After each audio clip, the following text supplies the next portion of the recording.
for UNI activity. UNI World Conference pun ada sini, Asia Pacific pun dia ada sini. Tengok Mahathir normally in cover union Tika.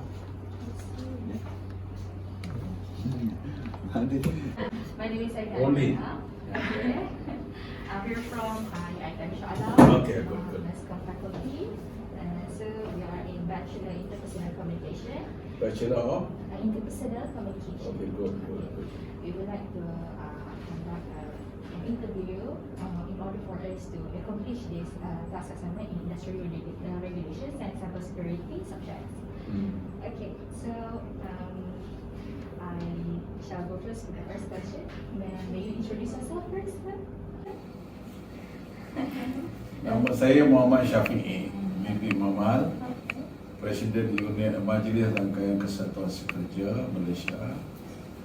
Kita ada 102 buah kesatuan affiliated with us dengan membership seramai 500,000 di Malaysia.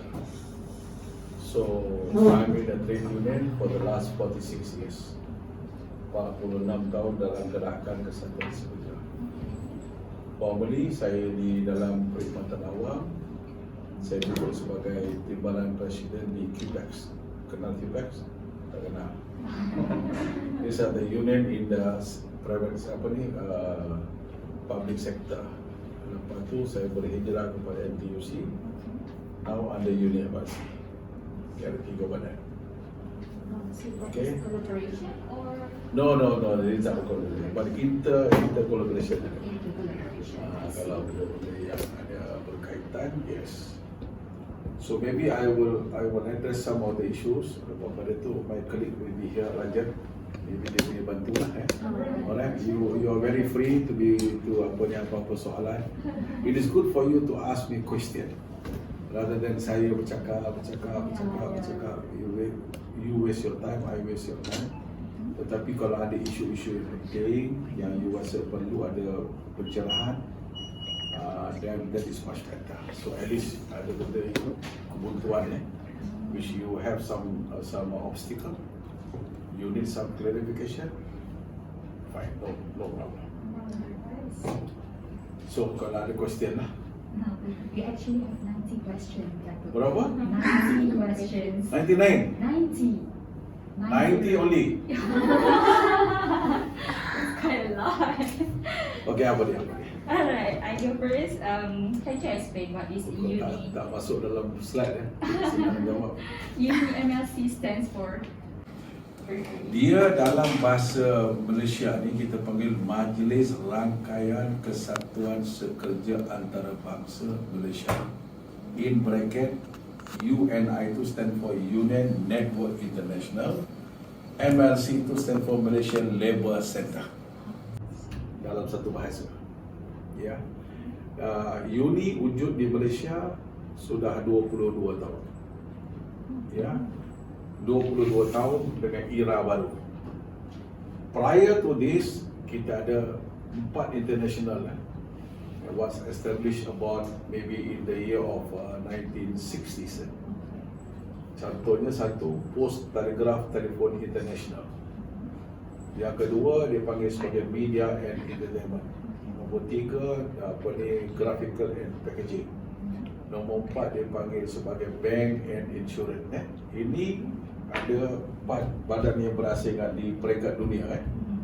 So kita gabung pada 1 bulan 1 2000. So di atas nama Union Network International is only for 22 years. Tapi kalau ikut balik belakang sudah lebih kurang 40 atau 50 tahun. From 1960, right? Yes. So, And then we register under the Society Act. Ya, bukan ada Trade Union Act. Tetapi untuk nak menjadi ahli kesatuan dalam UNI-MLC, they must be a trade union. Trade union yang didaftarkan di bawah Seksyen 2 Akta Kesatuan Sekerja 1959. Alright, clear? Oh, not clear. Yeah, clear. Alright, can you tell us, just now you tell us about a little bit about the history, right? So what was the process involved in registering UNI-MLC? Proses. Yeah, the process. Before UNI-MLC is established. You see, when this union, all the four entities which I was talking to you before, when they merge, kita bila daftar, kalau kita daftar direct to be the government, at that time will take some time. But we have another organization prior to this, known as COPTEM, iaitu Post and Telecom Sector. Only Post and Telecom saja. So kita gunakan pendaftaran itu, kita restructure balik, kita rebranding balik dan tukar nama kepada UNI-MLC. So bapa yang sama, mak yang sama, binti saja lain.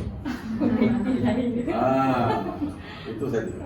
Kalau kita nak daftar, will take so long. So kita ada satu persatuan yang mana saya sendiri presiden untuk COPTEM, Council of Post and Telecom di Malaysia. It was established in 1993. 1993. So itulah persatuan itulah kita tukar dia punya status To UNI-MLC. to UNI-MLC to make it bigger coverage, to make it more competitive, to become more relevant, to bring more people inside rather than only one or two sectors. Right? Can you explain to us the process involved in selecting the You highest? kena cakap kuat sikit pasal apa? You pakai mask. Oh yeah. Kadang-kadang sorry. Tak apa. Apa dia? Can you explain to us the process involved in selecting the highest council members in UNI-MLC? This is a very important. Everywhere, di mana-mana pun kita tengok persatuan, kesatuan, datang kuasa masjid, datang kuasa kampung, dia ada konflik. Always they have a conflict, dia ada perebutan kuasa. Ini nak jatuh ini nak jatuh ini. You know what I mean? But here, kita establish satu filosofi ataupun falsafah smart partnership. Smart partnership maknanya kita kena faham iklim dalam persatuan itu sendiri, the needs, what we are going to do, hala tuju dan juga perjuangan. Jadi daripada 22 tahun ini, iaitu tahun 2020 sampai hari ini, kita dah ada lebih kurang 22 tahun kita dah ada beberapa conference For 22 years, there's no competition at all. Why? Because kita dapat consensus. Consensus is very difficult. Konflik senang. Ya, konflik mudah, tetapi bukan konsensus. Macam mana kita boleh capai konsensus? So, tu kita gunakan pendekatan yang berhemah. Nombor dua, kita ada respect and care. Ya, this is very very important. Then number three, barulah kita tengok macam mana kekuatan yang ada. So, as a president of the union, saya kena play safe. Safe ni maknanya semua sektor yang terlibat dalam unit kita ada tempat. Contohnya kita ada banking, orang dia pun dalam punya ada, pertanian pun ada, graphical ada, packaging ada, media ada, semua sektor ada. Jadi bila kita dah ada all this leader has been trained these people, bila kita train mereka ni dia tahu dia punya tahap mana dia berada. No point you take the leadership and you cannot perform. And you're going to bring down the system. Hanya dengan jawatan bukan menentu dan you boleh perform dengan baik. Tetapi ilmu, the knowledge is very very important. Once you have a knowledge, that means you become powerful. If you don't have a knowledge, macam bawa kereta lah. You don't have a proper lesson, but you drive on the highway. So that's how we keep intact the solidarity among us. Nak kekalkan solidarity ataupun perpaduan, not easy. Not easy, bukan satu perkara yang mudah. Kerana kadang-kadang manusia dia ada perbezaan pendapat. Sometimes people are very sensitive, ego, arrogant. How to handle this kind of people if they have an ego and arrogance. Then another part dia ada emotional part. Oh, saya ni daripada union ini saya mesti dapat jawatan macam ni. Itu ego part, emotional part.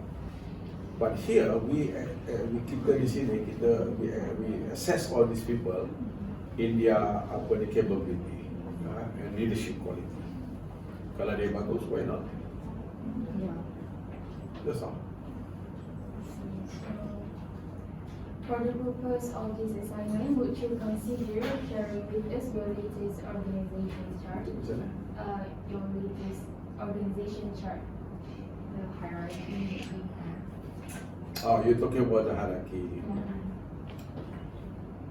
If next time, kalau if you all come to our office untuk buat ini, interact, we most welcome. Tapi kalau boleh hantar lebih awal, maybe we can prepare some of the worksheet for you. Jadi kalau macam ini agak kadang-kadang kalau cakap kalau kita boleh faham, fine. Takut kalau saya bercakap dekat sini and you go back when you bila letak email paper, one comma and one full stop tak betul pun jadi lain. You have to understand. Kalau ada macam ini kita boleh. So dalam union ini kita ada satu presiden, hierarki ya. Kita ada satu deputy presiden. Ya, kita ada 10 naib presiden, as I mentioned just now. Kita ada satu setiausaha agung. Kita ada 3 penolong setiausaha agung, 1 bendahari, 1 penolong bendahari. One vice president, kita khususkan jaga hal ehwal Sabah dan Sarawak saja. So dia station di Sarawak. So he or she akan menjaga semua hal ehwal persatuan dan kebajikan bagi Sabah dan Sarawak. Ada 2 orang. Satu Tuan Haji Ibrahim, dia sebagai naib presiden dan dia jaga Sabah dan Sarawak. And we have one lady Kamasya binti Haji, dia menjadi setiausaha. So apa-apa isu yang ada di Sabah dan Sarawak mereka akan bawa. Yeah. So that is a hierarchy. So that means kita tak ada pinggirkan anybody lah. Ya, kita tak fikirkan everybody get a fair chance to come in and then also to contribute kan. Apatah lagi kita punya Malaysia ni, kalau rating on trade union kita very low. Ya, very low.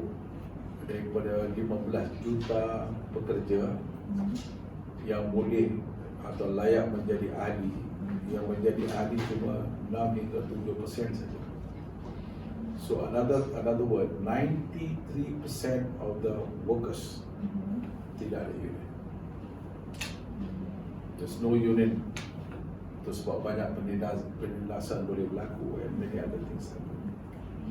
So come back to hierarchy. This is one yang kita ada hierarchy and then kita kembangkan mengikut daripada sayap. So kita ada the biggest union with us kalau ikut hierarchy, nurses union. Bukan bidan, tapi dia panggil nurses union. 25,000 employee member kita ada. Itu ikut hierarchy lah, itu besar. Plantation kita ada, port kita ada, postal kita ada, telecommunication kita ada, media kita ada. So everybody in one family. Itu hierarchy. I actually was interested when you said 93% of the workers are not involved or not interested to involve in trade unions. So I want to ask you, what's your opinion about these workers is not interested to involve themselves in trade union? You see, this 93% yang tak jadi ahli union, trade union awareness is not there. Yeah. Bila saya kata, when we say there is no trade union awareness, the second question, who's responsible for this? Siapa yang bertanggungjawab hal ini? I stop there first. Now kita government and also not government, I said, the NGO fight very hard untuk nak bagi peluang pada those people 18 years to voting. Ambil example dekat Sarawak, dekat itu apa ni di Johor dan Melaka, baru ni kita ada voting. Why the turn up for the 18 years old very low? The density is very low. Yeah, everybody fight in the parliament. 18 tahun mesti bagi undi. Those days 21, now 18. But 18 pun tak mau bagi undi mesti apa? The density is very low because education wise, awareness wise. Bila tidak ada awareness, how can you move? So whose job is this? Do you think this is our job only? Or maybe for the other trade union? The government has to play the role. Lagi satu, majikan-majikan, I don't want to simply accuse people. Kebanyakan majikan di Malaysia ni, dia anti-union. Ya, dia anti-union. The moment dia dengar dalam gudang dia atau pelan dia, somebody try to form the union, he or she will be sacked. So this fear of fear is always there. Jadi macam mana jumlah ini boleh dinaikkan? Very sad. Merdeka dekat 70 tahun, freedom of association, but the density is very. Tak apalah, kita address this issue lah. Okay, lagi apa dia? And that is, what are the aims and objectives of UNI-MLC? This very good. I like that soalan. Nombor satu, objektif kita sini try to organize the unorganized group. Just not both eventually. Mana-mana yang tak ada unit, kita ketuk itu. Okay, let me give you some example. Kita pernah dengar Digitelecom? Ya. Dulu dia orang tak ada unit. We form the union for them. Okay? For example, now they have the union, they have the leaders, and they have the CBA. CBA kalau dia begini kan. Satu contoh. Yang kedua saya bagi contoh seperti Isetan. Isetan tu apa? Apa dia? Bukan setan Shopping. Isetan. Pernah kita dengar apa tu Tesco? Ya. Definitely. Betul? Ya. Sekarang ni dia panggil Lotus ya. Betul? Ya. Kita pernah dengar Ayam Big, Yes. Ayam Co, memang tak ada unit. Contoh-contoh So tugas kita mula-mula persatuan. So this is our first objective. Yeah. Your question, kita nak explore mana-mana yang tak ada unit, kita nak tumbuhkan unit daripada ini. Yeah, so this is few names lah yang kita bagi. Ada banyak lagi agro bank, kita ada juga EPM, many other things. So kita punya fokus area yang tak ada union. How do we go and form the union for them? So kita assist from A to Z. The main problem untuk nak tubuh kesatuan macam mudah, but the paperwork is terlalu teruk. So you just imagine kalau ada satu tempat orang nak tubuhkan kesatuan, tidak ada komputer, tidak ada apa pengalaman, how dia nak tubuhkan? So here we assist them. Kita assist dia orang, sama ada di union besar ataupun union kecil. As long as they don't have the union, kita tubuhkan union. Astro for that matter, mana ada union. So we form the union for them. So that is our first objective. Second objective is to educate people. Ya, kita bagi pendidikan. Very important because kalau the mentality of the trade union masih lagi macam dulu. Dulu maksudnya you tahu hanya nak berkeras saja. You know only that. You know how to bang the table. Maybe you know how to speak very rough.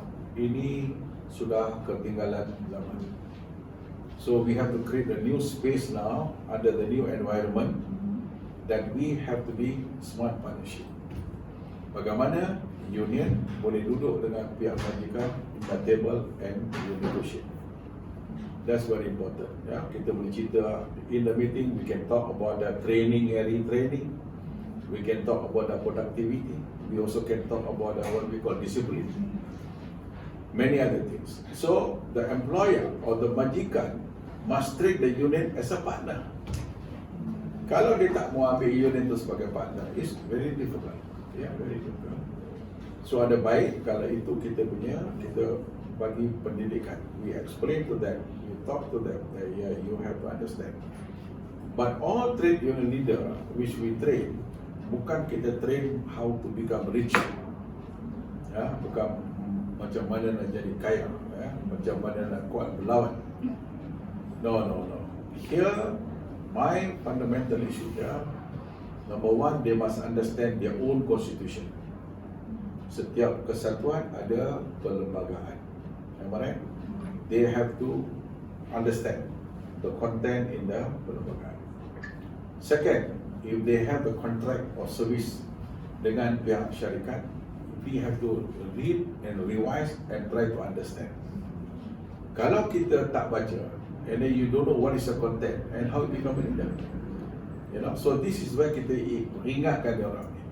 So number 3, we tell them you must know about the Trade Union Act, you must know about the Employment Act, you must know about the Industrial Relations Act. So kita kat sini didik, at least these people become more awareness, mengetahui this thing happen.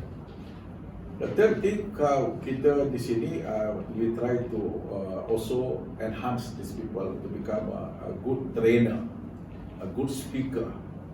Public speaking is very important. There are some trade union leader kalau pergi mesyuarat, he don't know what he's speaking also. Dia tak ada agenda proper, dia tidak ada homework.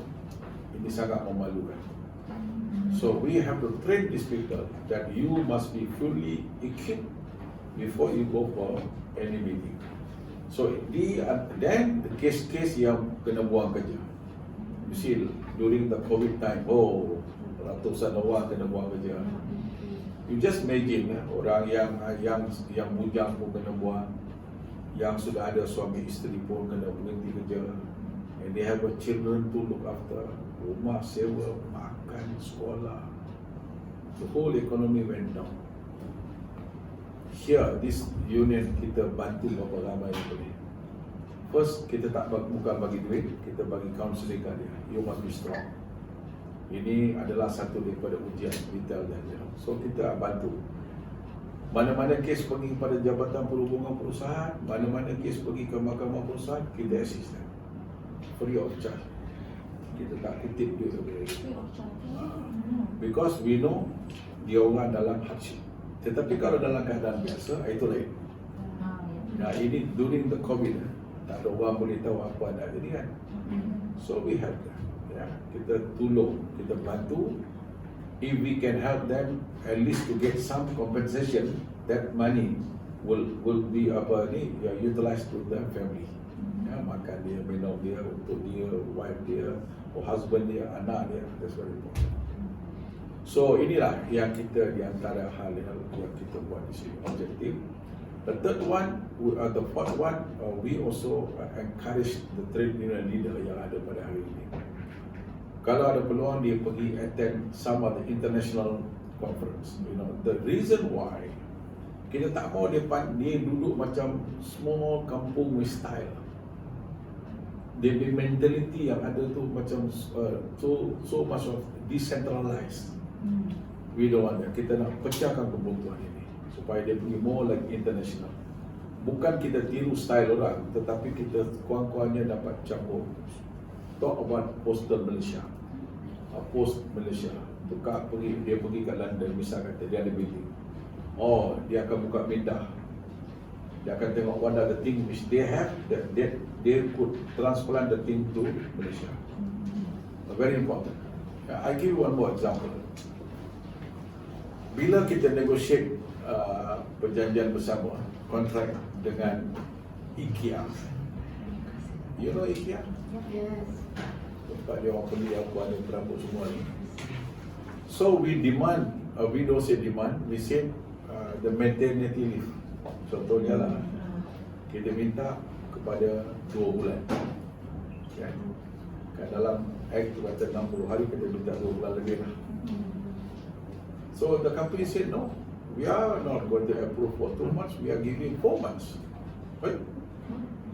Then kita boleh lihat bagaimana multinational company yang ada untuk pekerja di luar negara, dia ada that maternity leave for 4 months, dia transform that one to Malaysia. You nampak tak? Bila kita mesyuarat dengan DG Telecom, dia ada 6 bulan maternity leave. So this is where we want some people to go overseas, bukan untuk makan air, belajar sama ada how we can develop and bring back the community. That's what it is. Sikit sebanyak itulah. Lagi apa dia? So how do you plan the objective that you mentioned just now to be achieved? To be achieved. To be achieved. Oh, yeah. Oh. First thing, apa-apa hal, you must confident with the level. Whatever agenda which we propose or whatever activity we propose, it has to be comprehensive. Comprehensive maknanya kita mesti buat dia punya kajian. Due diligence, very very important. Apakah berlaku kalau jalan macam ini? What do you think? Do you think this sustainable or not sustainable? Jadi kita kena fokus not mengikut daripada emotional. Again, I said they have to go on the factual. Kalau kita tengok, orang pernah cakap dulu Mahathir, Tun Mahathir anti-union. Contoh, organisasi saya ni masa itu baru 2 tahun. Look at that photo behind here, dekat Raja. Tun Mahathir came to our conference because well planned. And he recognized.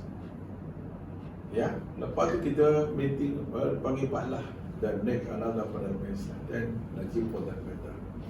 So kita kena plan everything mengikut daripada tuntutan. Kita tak boleh lebih agresif, you must be moderate, and then you have to put your action plan. Kalau action plan tu dah ada, mana kata bukan sekali kita boleh apa buat, kita buat stagger. This action plan has to be adopted in the EXCO meeting. All my EXCO member, lebih kurang dalam 100 lebih, dia must understand.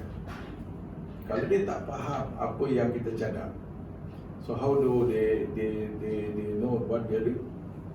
Everybody, every union leader has to understand the objective and also the direction.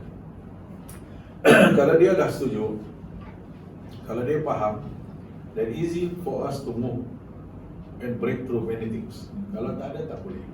And you must keep everybody intact as a teamwork. Kalau tak ada pun tak boleh. So teamwork is very important because you have to reduce the argument. Kadang-kadang dia banyak bercakap, debate, dia pedal lebih bertanda, lepas tu dia turun, dia balik. So we don't want that. We want them to adopt the strategy bertanggungjawab, amanah, kejujuran. That's very important. Okay, so what is the primary objective of trade unions is to promote and protect the interests of their members? Can you elaborate this on? Come again? The primary objective of trade unions is to promote and protect the interests of their members. Can you elaborate this further? Dia kalau ikut daripada freedom of association, first thing, even di Malaysia di bawah artikel 10 Perlembagaan Malaysia, kebebasan. So all trade union yang jadi ahli, our first job is to protect their welfare. Their welfare is very very important. Apa dia welfare? Bukan gaji saja. Sometimes orang tu kata gaji. No, we don't entertain that. First, job security. Nombor satu, job security. That's very very important. Bagaimana kita nak tahu yang kita boleh secure these people's job security? Through the engagement and the meeting with the management. Then we know. Because job security sekarang ni, dengan ada digitalization, many job hilang sekelip mata. I don't know whether you understand that or not. Manager. Yeah. Yeah. And many people, like you people, come out from the university, walaupun ada degree, walaupun ada whatever thing, that's no job for you. Yeah. Belum tentu you boleh dapat kerja dengan jurusan yang you belajar pada hari ini. There's no guarantee at all now because of the digitalization and globalization. Okay. Bila benda ni sudah ledakkan dah ada, you don't have like before. Kalau you belajar HR, you ada kerja dekat HR. Kalau you belajar account, kita ada some work dekat account. Kalau kita belajar ini, ada dia punya tugas. Nowadays tak ada. Ya, sebab apa tak ada? Sebab dia pergi everything online. Contohnya lah, kalau dulu kita ni nak describe what is Panadol, what is Panadol dan apa dia punya kegunaan Panadol. If you go and see any doctor or pharmacy people, you kata we want to know what is this about Panadol. You don't waste time. You better go and learn. Dia halau gitu. Tanya pasal Panadol saja. Gini you buka Google, you type Panadol, keluar. Accessible. Ya. Sakit sikit pun Panadol boleh lah. Because you know the content of the Panadol.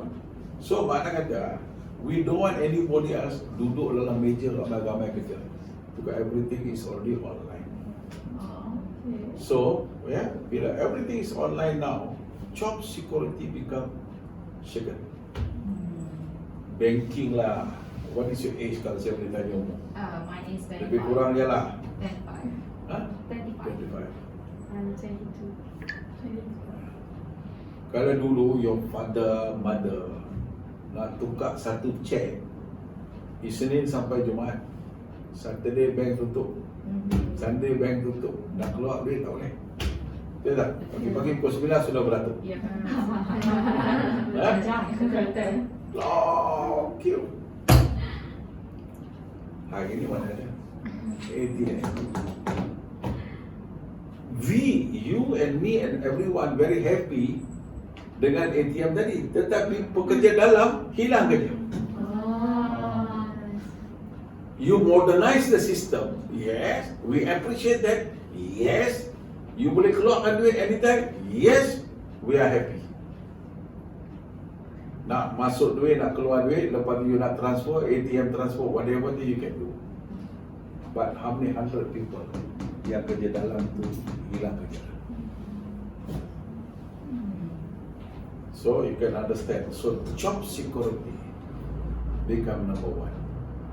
Number two, training and retraining is very important.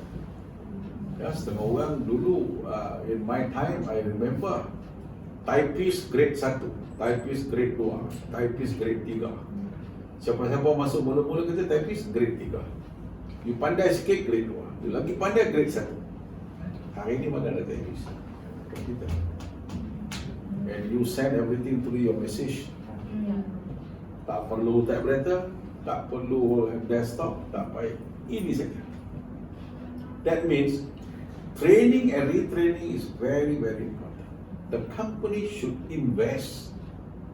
The company should invest for training and retraining. Itu investment. So kalau ada perubahan yang mau dibuat, makna they must give that training and retraining. So it's not only job security, training and retraining is very, very important. So this is what we tell our union leader. Rather than you cerita pasal gaji, you cerita pasal medical, you cerita this, but this is more important. Ya, jangan satu hari you pergi ke tempat kerja, kerusi pun tak ada, meja pun tak ada. You say goodbye. So that is very important. Dan trade union leader always must remember, dia sudah diberi amanah. So they have to keep that amanah intact. So that is our fundamental. Okay? So a trade union is a formal form of association of workers that promotes a harmonious relationship between employer and employees. So how can this relationship be achieved? This is a very good question. Ini dia lebih kurang macam ni lah. Kalau ada satu bidalan cakap, the operation success, the patient time. Apa maksudnya? The operation success. Yeah, okay. Patient time. Okay. I got the point, but I don't Apa dia? Contoh, kita bawa satu pesakit pergi ke operation theater, katalah dia kena jantung. Dia operate, kata, oh we are done. Tapi patient tu die. So, apa maksud you operate? Wasting time je ni. Operation success, patient die. Dalam business relation ni, Code of Conduct was signed in the year of 1973. Code of Conduct. You biasa dengar Code of Conduct?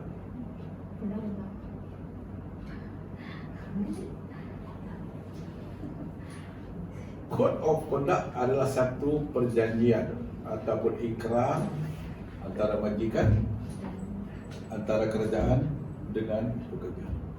They signed one document in 1973. But prior to that, kita ada perhubungan perusahaan.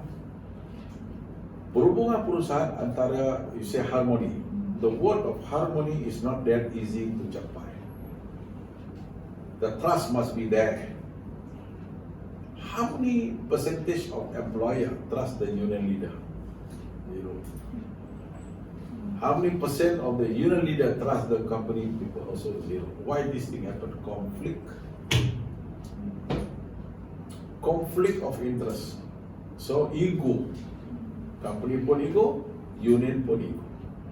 So how do we meet the midpoint now? Midpoint, kita kena buat smart partnership. Again I say smart partnership.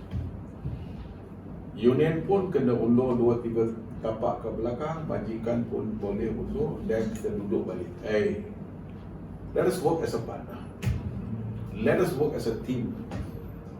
The idea, work as a team or as a partner to develop the culture of industrial relations between both parties. Once you can maintain the momentum of the, what we call the culture of the good industrial relationship, or good harmony between both parties, you can address many issues together. Yeah, you can address many issues together. Apa dia together? Nombor satu, you can even have a football game together. You can have makan-makan also together. Ini yang paling bagus. And also you can have a social gathering also together. From there, you bring the people in your heart. Slowly kita tengok tidak ada perbezaan, bukan pasal kulit, bukan pasal bangsa, bukan pasal agama, tetapi on Malaysian context.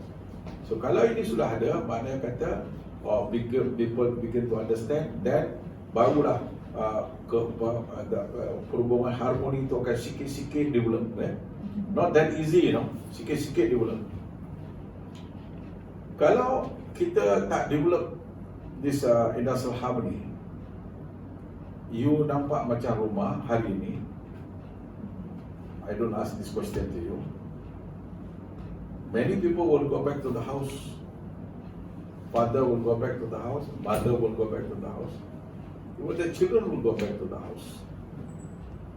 The moment they go back to the house, what they do? They go back to their room. Yeah. Once they go to their room, what they do? They close the door. Yeah. After close the door, they will do what? Main telefon. Yeah. So di mana ada industrial harmony? Ada keluarga hari ini, kalau saya boleh cakap, dia tak pernah sebut nama, dia tak pernah panggil mak dia pun mak sekalipun. Father, mother pun dia tak panggil sebab busy with their handphone. So while dekat sini kita cuba cari jalan bagaimana kita boleh rapatkan perhubungan antara dua belah pihak. The important is once you have a good industrial harmony between both parties, you can bring up the productivity. You can bring up the discipline of the workers. Sangat penting. Jadi dua pihak mempunyai satu sasaran. Then easy for us. If you are married, if you Husband cakap macam ni, wife cakap macam ni, you pergi kat mana? You tidak ada sasaran. Okay, habis lah kot, Jadi Rajan can take over. Okay, lagi apa dia?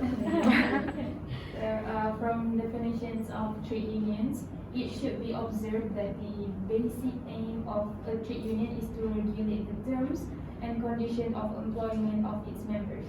Can you elaborate on this further? Dia bila kata term and condition ni, ada dua perkara yang you understand. Number one, if you don't have the union, without CBA, you faham tak apa CBA? Boleh faham, boleh take agreement. They give you direct contract. Between you are the employer, Syafiq nak kerja, alright, you give me the contract. Tetapi untuk saya nak buat perubahan kontrak tak boleh, because it's an individual contract. But if the union is organized, if the union is organized and they have the CBA, now these are the people have the rightful people untuk nak buat term and condition. Contoh, Elon Dobi misal kata 1 bulan RM40. If you ask for RM45, you are an individual, the company takkan dengar. Tapi kalau dalam union, you have the CBA, that become your demand, collective demand. So to answer your question, bila kata itulah dia. So we have to make sure semua kesatuan yang ada dia mempunyai CBA, very very important. Ada kesatuan di Malaysia sampai hari ini tidak ada CBA. So you ada union, tapi hak untuk berunding tak ada.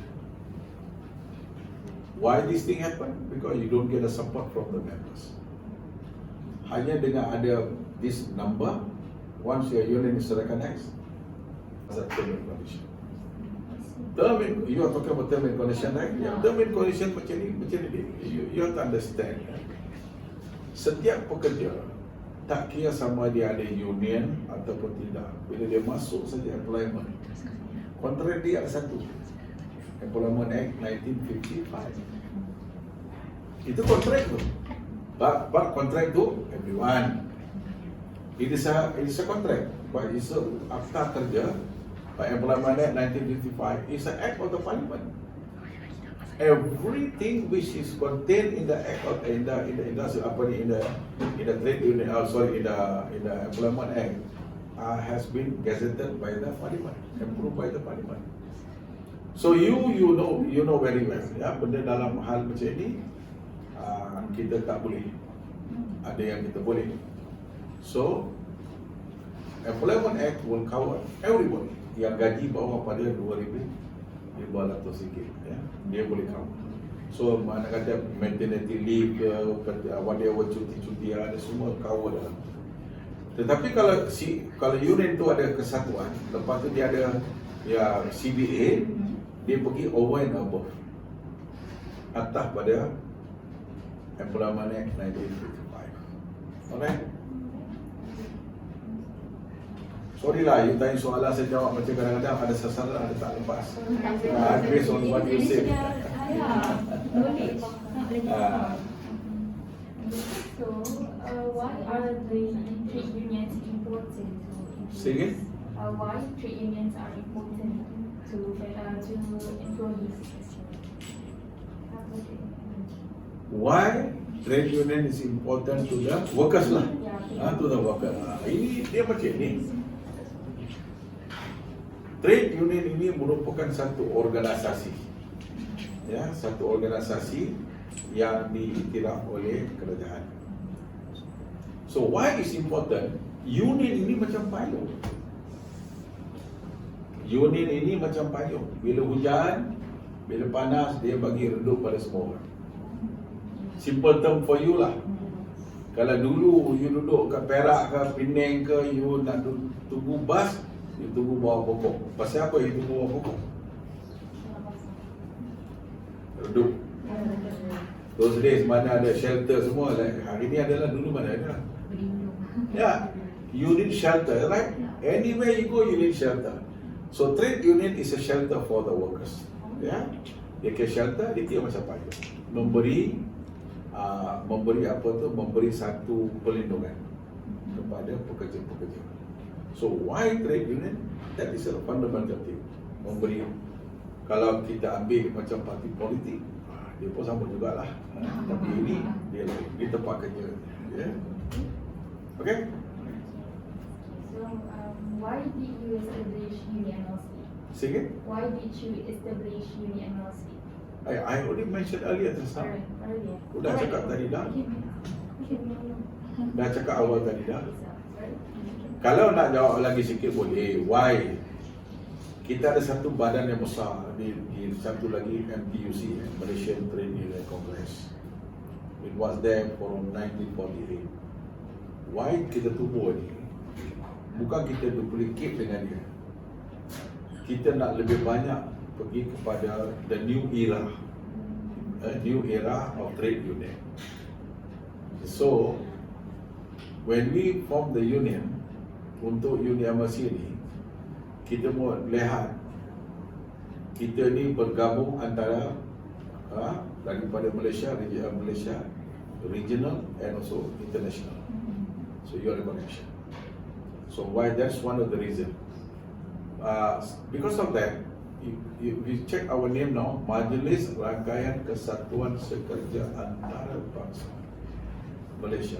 That already given you the hint that our job is from local, going for regional and going for international. So maknanya kata contoh gini, apa sebab kita buat macam tu? You might ask the question. Kita tak boleh menganggap migrant workers pendatang haram. We cannot think like that. Contoh, ya, kata adalah pekerja daripada Myanmar kerja sini secara sah, Bangladesh, Nepal, Indonesia. They come under us. You must give protection ke dia. Tapi kalau kita tidak ada connection untuk regional and international, how do we know these people? You hanya jaga you punya kelompok je. Yeah, you know, you don't care about people. But today is a globalization. Migration. Dulu migration cuma binatang, tapi sekarang manusia pun ada migration. So it is our duty to take care of these people. So if we go for international forum, dia akan cakap, you know, Mr. Muhammad, we have so many people working. These people are not happy. Kalau tidak, you hanya cerita hal-hal Moreh, Tanjung Karang aja lah. You tak ada cerita hal-hal lain. So that is important. We have to break through benda ni. Yeah, that's one of the reason why we have the MLC. Kita nampak lebih international, lebih global, rather than we treat a small unit. Okay, lagi. Alright, so what happened if you or Don't rush.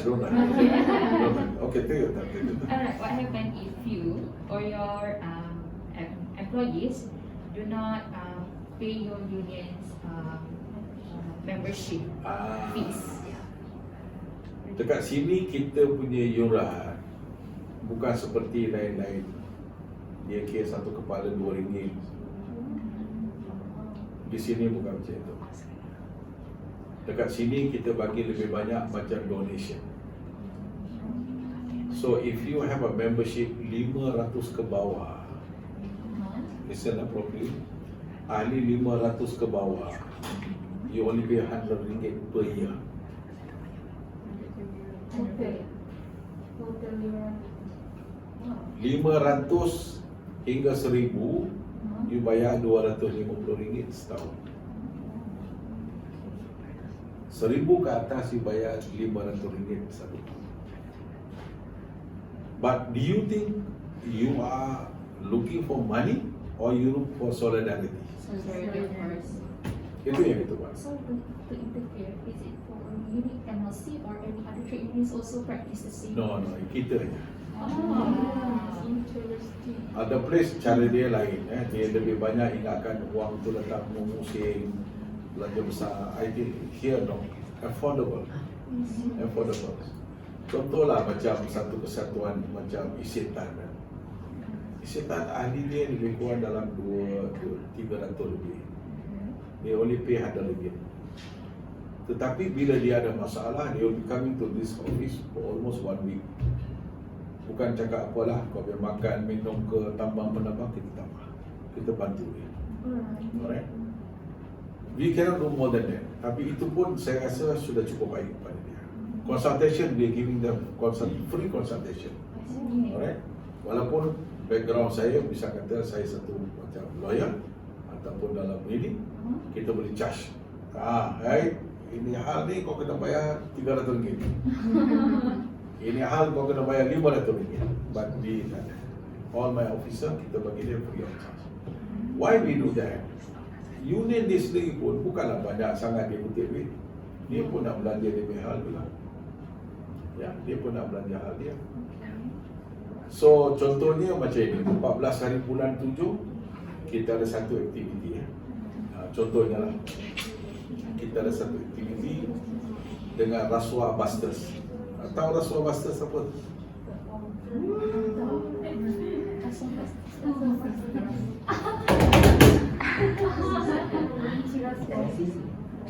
Rasuah busters is an organisation in this country. Dia sedang merebak di Malaysia sekarang ni, memberi kesedaran kepada rakyat pasal rasuah. Ya? Ada pertemuan ke? Hah? Ada pertemuan kelas? Ada, rasuah busters ada. You just masuk dalam Google. You have tiap telefon di sini. Tak payah ambil bas, tak payah ambil taksi, naik ke penerbang, tak payah. Just rasuah busters. Just type and see. Are they trusted? I mean like because of this, kita tahu rakyat Malaysia pun aware dengan apa yang jadi dalam political world in Malaysia. So, do you think this organisation are trusted dalam menjalankan kerja-kerja yang diberi? Which organisation? The pastors, the rasuah pastors. Dia rasuah buster ni, dia macam ni. Dia ni diilhamkan oleh Datuk Isyamuddin. Dia ni karakter. Tempat you pergi dekat office tu, dekat Oyo, karakter. Dia surat khabar persinar harian all under them. Dia take my phone aja. Dia mula disuah untuk memberi kesedaran sebab rasuah di Malaysia ni cukup tinggi. Masuk dalam lokap, yang masuk lokap, yang tak masuk lokap. So rasuah buster dia ada program dengan kita. Kalau tengok dalam, did you see our uni-blog atau tidak? Ya. Saya from every day, even today yang datang jumpa saya dan saya ambil gambar akan masuk. Satu dunia tahu, student daripada universiti akan ada di our uni blog bukan saja kita punya affiliate dekat Malaysia tengok, juga dekat Asia and also global sebab kita kan gabung dari just one minute where do I say this? Rasuah busters. So 14 hari bulan 7 kita ada satu aktiviti dengan rasuah busters. If you wish to join, you please let my secretary. You datang, you dengar apa kaitan rasuah busters dengan pekerja.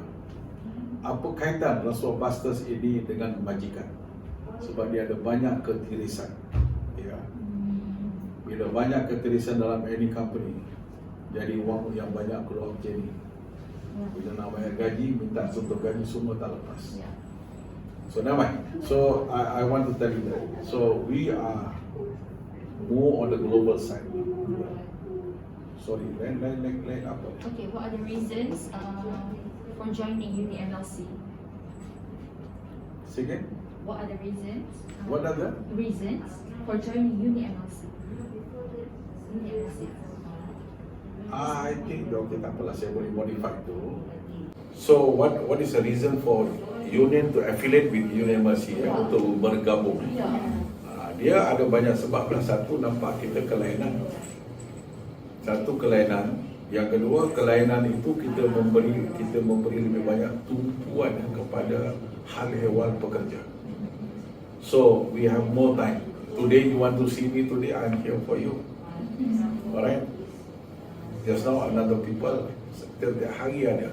So we offer free consultation. Ya, orang bila ada masalah, itu sebab kalau you sebagai student, satu daripada perkara yang patut kita kritik, function of mahkamah syariah hopeless.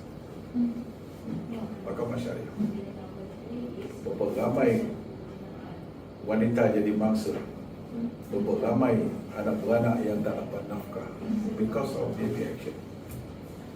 Kalaulah kerajaan tubuhkan satu lagi mahkamah yang boleh semua pergi kat situ mengadu, saya ingat semua akan pergi kat situ. But there's no option in Malaysia because the constitution is like that. Ya, apa yang betul buat? Mahkamah yang ada pada hari ini bagus, pengisian dia pun bagus, tetapi dia punya terjemahan dengan pelaksanaan dia very lembab. Ya, satu kes sampai 6 bulan, satu kes. So where went wrong? Why went wrong? Kita kena kaji balik. Kita kena kaji balik. Adakah satu kes kita ambil masa yang terlalu panjang? Kenapa benda ni berlaku? Mengapa benda ni berlaku? Sebab apa benda ni berlaku? Kalau pasal undang-undang, itu lain cerita. I give you one good example. Just take one white paper aja. I give you one good example. Dalam hal macam ini semua kita kena faham. Ya, you have to understand why this thing happen. Rajan, dia tolong ambil pen satu pen. No, I think the bigger pen. Bigger pen, please. Tu tak apa satu dah. Merah lah tu. Tulisan siapa nanti? Who's handwriting nanti? I give you an example, itu saja. Alright. Just tulis panjang macam ni. Okay, you write first word, kill. Some sikit him. No, sambung. Okay, tambah. Don't put number, just put kill. Boleh merah. Okay, biasa permintaan sini. Kill. Him. Okay, dah? Stop. Tengok. Next part, not.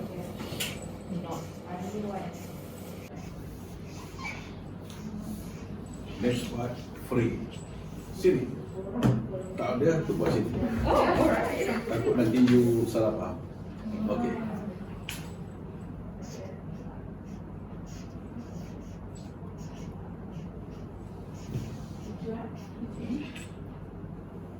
Him.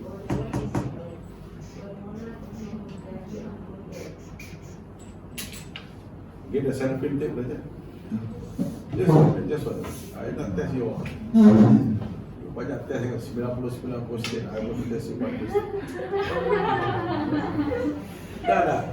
These are the very interesting part. People don't understand. Sebab soalan tanya lagi kan. Ada? Sundari?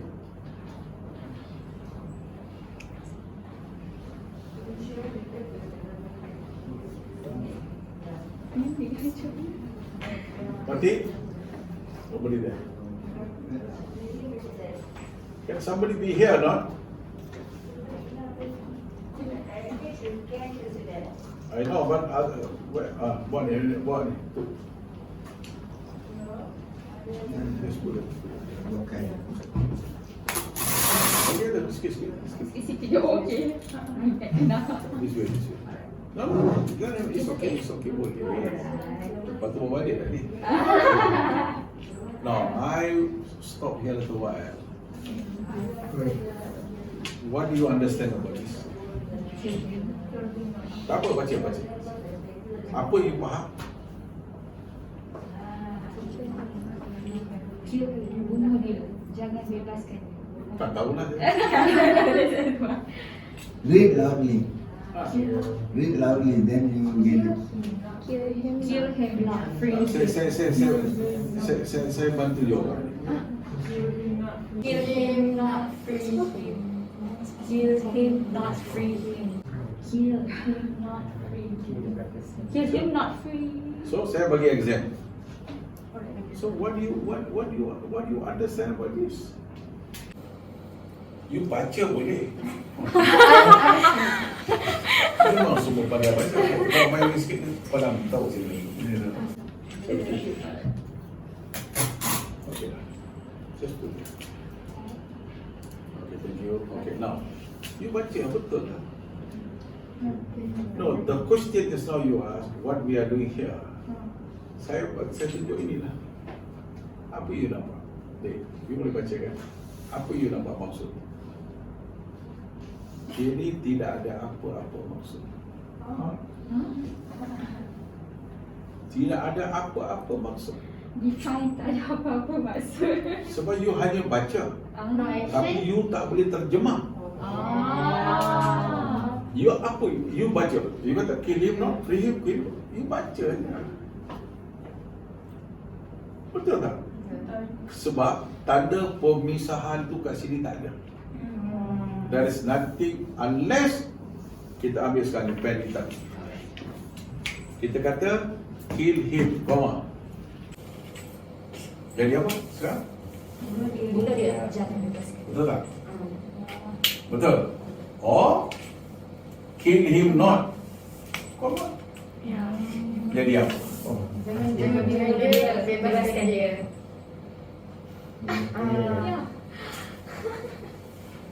Betul ya? Jadi bila orang datang sini, inilah kita ajar dia.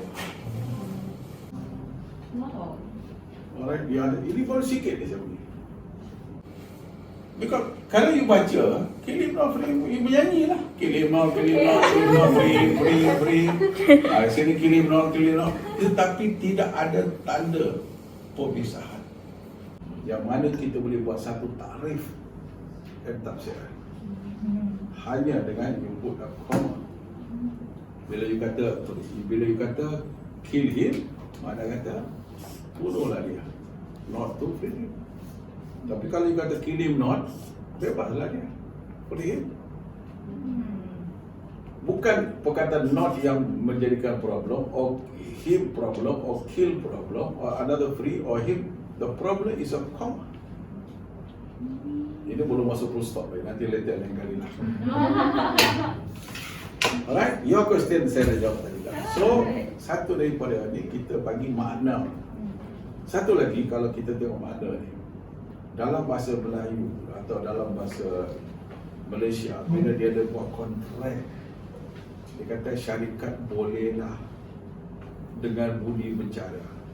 Syarikat bolehlah. Tapi perkataan ini dia betul-betul atas permukaan air, tak ada maksud. Lebih banyak budi bicara kepada syarikat. Tapi kalau kita letak perkataan dalam bahasa Inggeris, the company shall. Shall tu dalam bahasa Melayu tu hendaklah, mandatory. Shall, mandatory. Yes. When you write your paper lain kali, you patut gunakan ungkapan-ungkapan seperti ini. Barulah you punya test paper tu agak tinggi dia punya nilai. Orang nampak maksud dan terjemahan tu padat.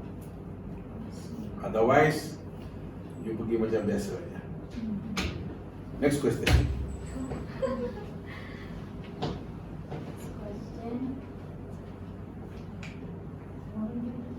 Is there any awareness program to encourage employees to join UNI-MLC? Yeah, I already mentioned earlier just now. Yeah. We have a yearly program, Oh, yeah. and we say we also having another program on the 14th of July. Yeah. Give them education.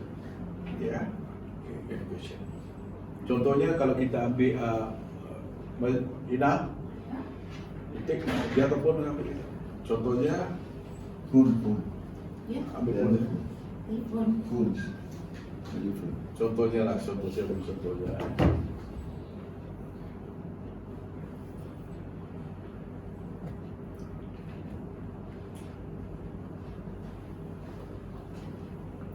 Contohnya saya bagi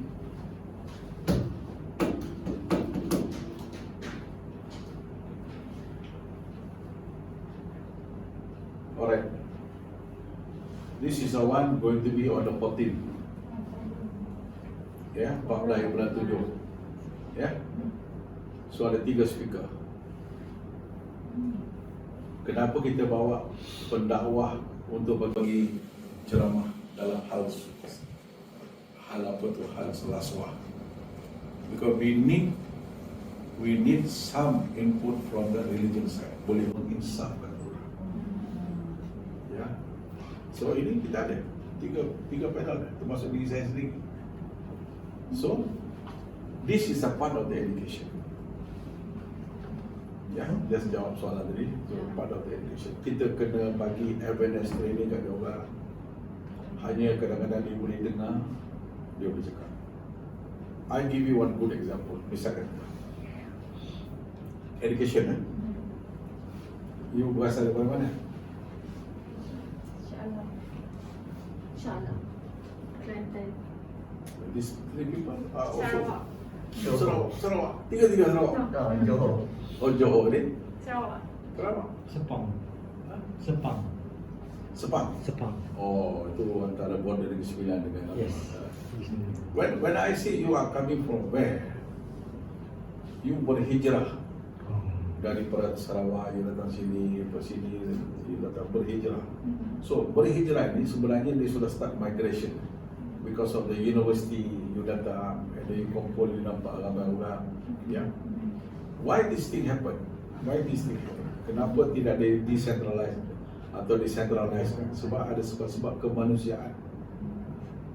So today when you come and talk to me and you see Mr. Rajan, you jumpa service staff lain, you nampak satu kelainan. Kadang-kadang saya kalau pergi mana-mana university, I'm also lecturer. Sedih. You know why? Kebanyakan penonton dia tak minat. Dia tak minat dengar apa kita cakap. It's not like three of you tergasa nak dengar. Dia tak boleh dengar. And I also learn psychology.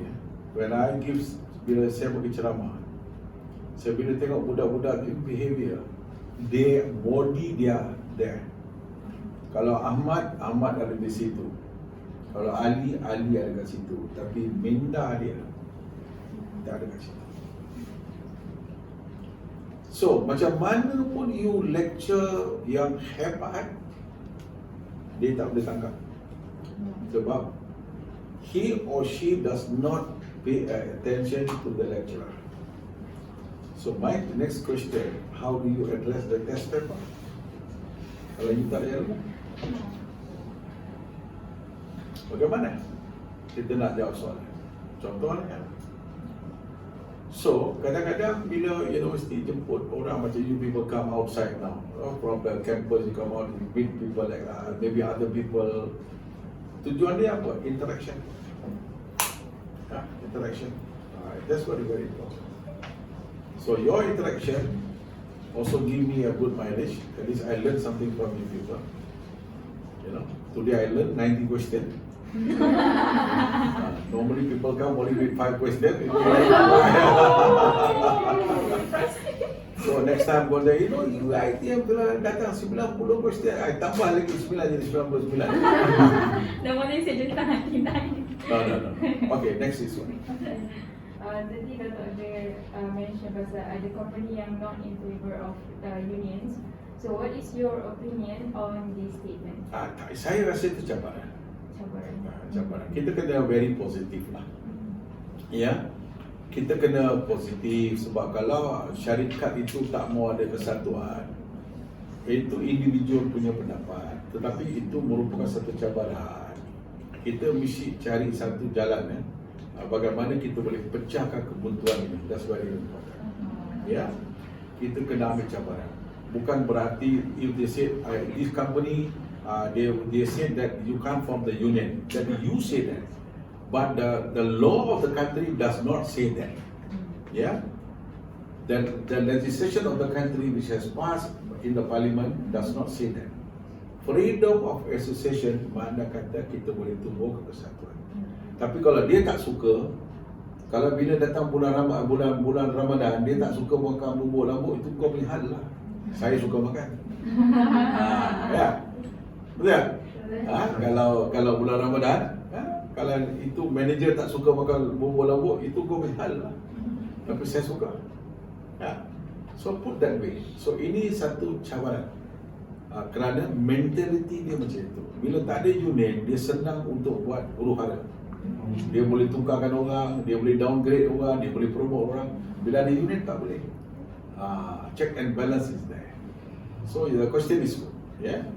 Alright. Lagi? Right. In what we think, is there any disadvantages in any trade unions? Dia disadvantage tak ada. What is your name? Adriana. Tak, you tak bagi tahu, baru saya tahu nama you. Baru saya tahu. Dia soal disadvantage tu tak ada, tapi risk is very high. Risk itu. Disadvantage tak ada. Risk saja. Contohnya beginilah, kalau saya cuba nak tubuh satu persatuan, tiba-tiba HR tu nampak saya macam menjadi kepala, dia tak suka saya. Apa yang patut buat? Dia boleh tukarkan saya, dia boleh make my style, banyak yang berlaku. Tetapi kita anggap itu sebagai ujian. Right? So your question saya dah jawab. Okay, lagi apa? So kalau ada company yang dah ada trade union, boleh ke they get rid of it? Sikit? Kalau ada company dah ada trade union, boleh ke diorang get rid of trade union? Boleh. Yeah. Boleh. Kalau satu tempat tu ada union, kalau union tu lemah, pemimpin dia lemah, automatik dia jadi yellow union. Tahu yellow union? Ya, yellow union kesatuan dikuasai oleh majikan, bukannya pekerja. Another. Tak, union, katalah you are union kan? Satu, dua, you are the president, secretary general, maybe you are treasurer, you AJK, bisa kata I'm the manager of the company. I buy over you people to myself. Apa you nak semua saya luluskan. You tidak akan memperjuangkan nasib pekerja lagi. You said you want to, I say okay, next week kita semua pergi Langkawi. What do you think? Oh, bagus. Saya bawa semua pergi Langkawi. You sono kan? Lepas tu makan dengan saya semua pergi company belanja. So tujuan saya melemahkan union. Betul tak? Ahli duduk bising kat luar. Presiden macam mana? Tak apa, nanti kita tengok. 1 tahun, 2 tahun, 3 tahun. Lama-lama union itu orang akan keluar. So there is a technique and tactic by the employer how to marginalize your power, to reduce your power. Ada. So we have to be alert. Kadang-kadang cakap pasal agama, nanti takut orang marah kan. Kalau cakap pasal agama, orang marah.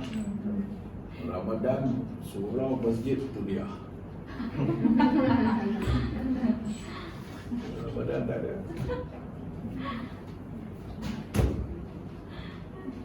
Okey, lagi apa? Alright. Sorry, ini saya cuma bagi contoh. Jangan ambil hati pula.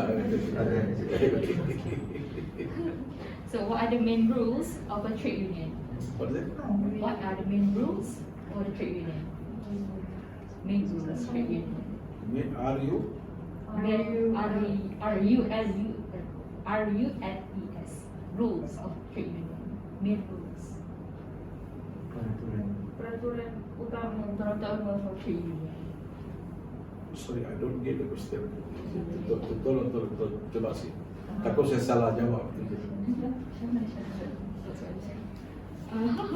Main rules. So Adakah rule? RULE? yeah. Kalau kita terjemahkan the rule, actually the role. Rule is role. Rule itu perundaan. Role itu peranan. Thank you. You know what I mean? So kita boleh kawinkan dua-dua tu. Rule and role. The main rule is macam saya kata tadi lah, to look after the safety net. The safety net ataupun jaringan keselamatan pekerjaan. That is the first rule. Kita kena jaga, kita kena jaga jaringan pekerjaan. That is very important. Peranan kita pun itu juga. Kita lahirkan anak, sudah dapat anak, kita didik. Itu dia. That's a rule, fundamental rule. So, how are unions reps elected? Elected, dia ada setiap 3 tahun, ada unit 3 tahun, ada unit 2 tahun. So dia buat secara secret ballot. Undi sulit. So we are not we are not exposing to this unions rep elected. If you can explain further, is that elections is handled macam pilihan raya yang formal ataupun contoh macam UNI-MLC dalam kalau UNI-MLC Yes. begitu. Yes. I see. Dia kira skop lah. Di bawah skop. Alright. Contoh begini, kata kita ada satu union, kita tahu sebagai DG Telekom Untuk dia buat pilihan dalam saja. Presiden dia, setiausaha dia, semua dia ada, komiti member dia pun ada. And this union affiliate with us. Dia bergabung dengan UNI-MLC. Sebab semua yuran-yuran yang dia dapat tiap-tiap bulan itu untuk dia, bukan untuk kita. Katalah dia ada 1,000 ahli, satu kepala bayar satu bulan RM10. Kalau 1,000 ahli berapa dapat? 10,000. Berapa dapat? Satu kepala RM10, 1,000 ahli dia ada 10,000 kali dengan 12. Oh my god. Itu udah untuk dia, bukan untuk kita. Yang dia bayar kat kita tadi RM250. I've been explaining just now. Yeah. They pay only that. The rest money is belong to them. Itu yuran dia tak boleh kita usir. So, is there any other donations that support UNI-MLC? Kita education. Education. Only education. So itu dia. Okay. So, what are the codes of conduct to be followed during the election? Sige. What are the codes of conduct to be followed during the election? Codes of conduct during the election. The election between. Dia kalau it's okay, I can repair your soalan tadi. Kalau kita kata code of conduct, ini lebih banyak kepada industrial relation, perhubungan perusahaan yang harmonis. Code of conduct. Ya. Yang maknanya macam mana kita boleh terjemahkan perhubungan perusahaan yang baik antara majikan dengan pekerja. Dan juga terapatai majikan, pekerja dan kerajaan. Itu code of conduct. Tapi kalau code of election bisa kata, itu code of election. Election tu jadi bab lain.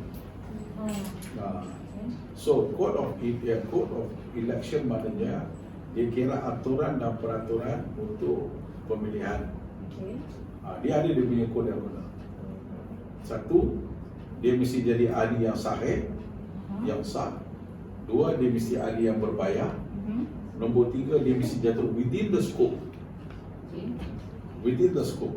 Kalau dia tak jatuh within the scope, dia tak boleh. Contoh beginilah, saya dulu technician. Baik, masuk kan? Saya dulu technician. Tapi bila saya duduk dalam bahagian gaji. I'm still the member, tapi saya sudah di-disqualified kan. Sebab saya duduk dalam bahagian gaji. Dalam bahagian gaji, you tak boleh jadi ahli. Macam tu dia punya regulations. Bahagian gaji tak boleh. Immediately appointed or tunggu official, macam mana cakap official letter of appointment baru diperkuasakan baru kan? No, dia macam ni, bila you kata code of election, maknanya yang layak untuk menjadi pengundi, untuk layak ditawarkan jawatan, dia mesti bekerja dalam syarikat itu. Katalah dulu dia pernah jadi syarikat ahli sekarang, lepas tu dia keluar pergi syarikat lain, tiba-tiba dia nak bertanding, tak boleh lah. Tak boleh lah, sebab dia tak jatuh dalam skop tu. Okay, for the next question, What are the rights and duties of employee representative? What are the The right and duties of employee representative. employers or employees? Employee representative. Boleh ulang lagi sekali? What are the rights and duties of employee representative? Tak apa, saya ambil apa tu lah. Dia bila kata terjemahan dua, employee dengan union member, two different things. Yeah. Your question, I can understand that. Employee hanya pekerja saja. Kalau employee dia punya right tu, dia nombor satu kena abide with all the condition stipulated as in the contract. Sebagai pekerja, as employee, dan dia tak boleh langgar kontrak. Contoh, hal-hal syarikat ini dia pergi cerita dekat luar, tak boleh. Kalau dia buat macam itu, dia boleh kena tindakan penalti. Dia mengaibkan atau mendedahkan aktiviti syarikat itu kepada luar, tak boleh. Contoh. So, as an employee, dia ada dia punya obligation. Dia ada dia punya tanggungjawab. Dia kena faham. Contoh, kamu mesti masuk kerja pukul 8, masuk 8. Habis kerja pukul 6, habis pukul 6. Kalau masuk pukul 8, dia datang pukul 9. Habis kerja pukul 6, dia balik pukul 4. Dah tak ada patuh. Ketidakpatuhan aturan dan peraturan syarikat.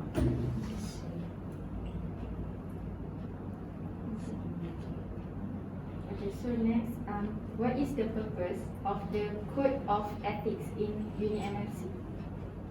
Code and ethics ni bolehlah kita guna pakai. Code of ethics ni lebih kurang disiplin lah. Code of ethics disiplin. You see like you people just now.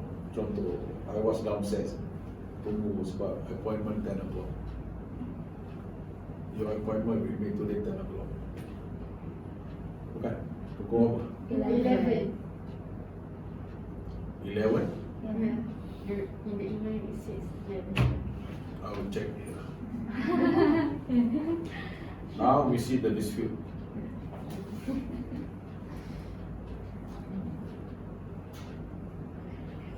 Baca buah.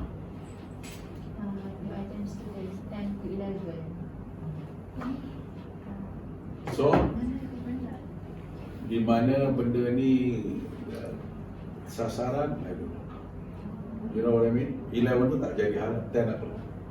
So, bila code ethics, bila you tadi kata, you all caught in the jam. You call bagi tahu, I was there, dengar. You people are caught in the jam. Itulah etik dalam negara. Kita ambil berat, kita bagi maklumat. Tak salah. Jangan fikir salah, tak salah. Sebab you ambil berat. Oh kita, I'm sorry, tak cepat datang on time sebab we are caught in the jam. Ada alasan yang munasabah. Code of ethics.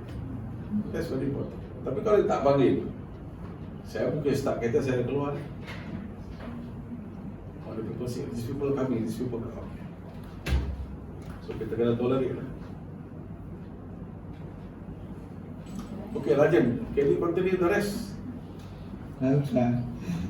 Yeah, I have something to settle now. Maybe then we catch up balik saya. No problem. Saya tak lari, saya duduk situ. Okay, be free. Kalau ada yang tak berapa itu, come back. Alright. Okay. Saya kena buka. Mukul lagi saya patah. Okay. Thank you. So you can see some of the photo here with everybody. Ini macam ni lah, union kita ni. Sini tu dengan siapa ni, Adil, yang ni dengan Bada. So see how we collaborate. Semua ni buat di KL. Okay. You're okay.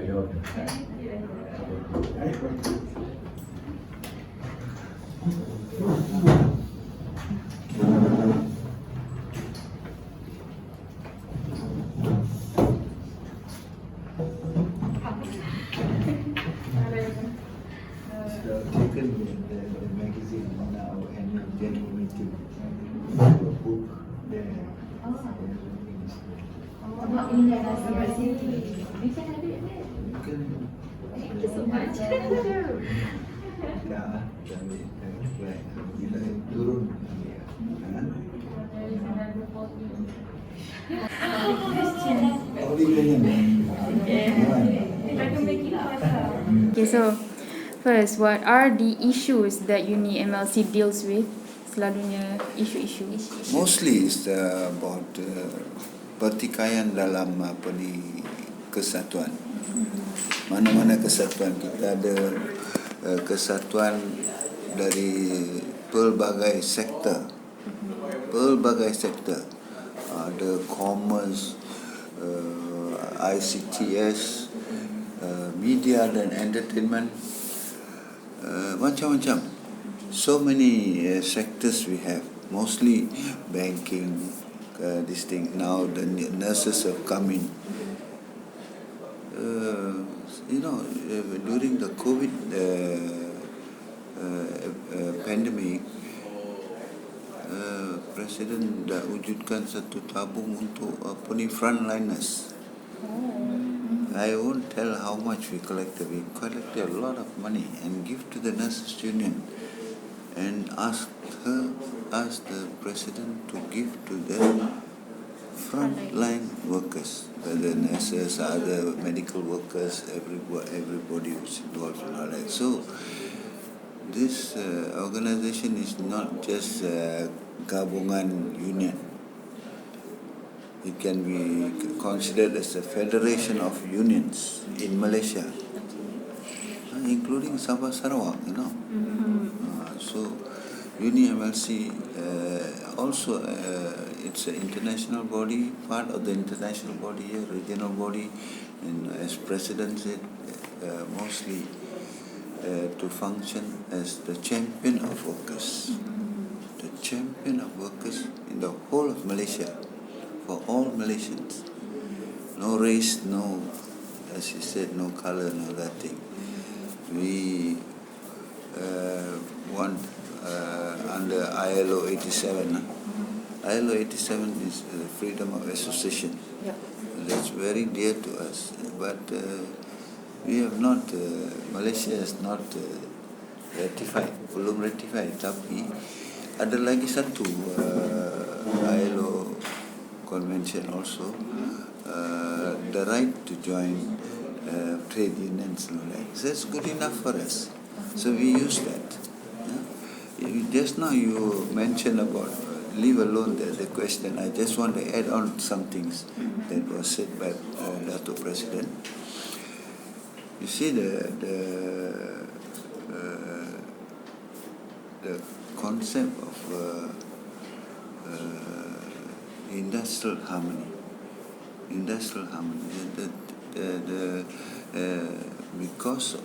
Probably because of the political situation, the establishment for industrial harmony, national body, is not functioning as it is now. They should call every 6 month meeting and dengar semua tu what is happening to the workers, what's your problem, what can the government do, what can the employers do, the tripartite, isn't it? Perhubungan perusahaan yang established for that, but they are not doing it. But the ministry is doing that. Ministry ada banyak mesyuarat dengan kita mengenai hal ehwal pekerja, perhubungan perusahaan dan Trade Union Act. Many trade unions have act sebab out of say lah, what, more than 1,000 unions. Only about 50 or 60 unions are functioning nicely, properly, following the ACTA. You got Trade Union Act, you know. As when you ask whether how the unions are being controlled, the main thing is the Trade Union Act 1959. All trade unions must adhere to that, must administer the union in that way, according to the ACTA, and also the control of the finances of the trade union. You see, everything is stipulated that you must produce an account every year. Although your delegate conference only 3 years once, but the registrar wants the annual report, annual accounts, all registrar of trade unions in this instance lah. Once all the account to be audited and presented to the department every year. So you must maintain all your record, your pegawai yang masuk, pegawai yang keluar, pegawai kalau election is one thing. When you are elected, you have a senarai kan, President, General Secretary. Tapi in the trade union, dia ada banyak keluar masuk pegawai yang elected pegawai, keluar masuk. Kita ada mesti ada mesyuarat jawatan kuasa tertinggi supaya kita isikan kekosongan ataupun whatever things that is new, or somebody is going to overseas from our union.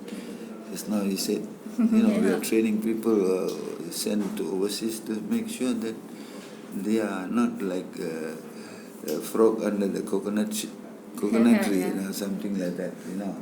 They know what they are talking about in international standards. So when we meet the Majikan, what happened to them? They are all graduates, top technocrats, economists, and all that. We are nothing. Welder, his son, a salesman, that is not that. But with the training that we give, they become equal with the people in negotiation, CBA. That is not that they create the draft. The union create the draft first.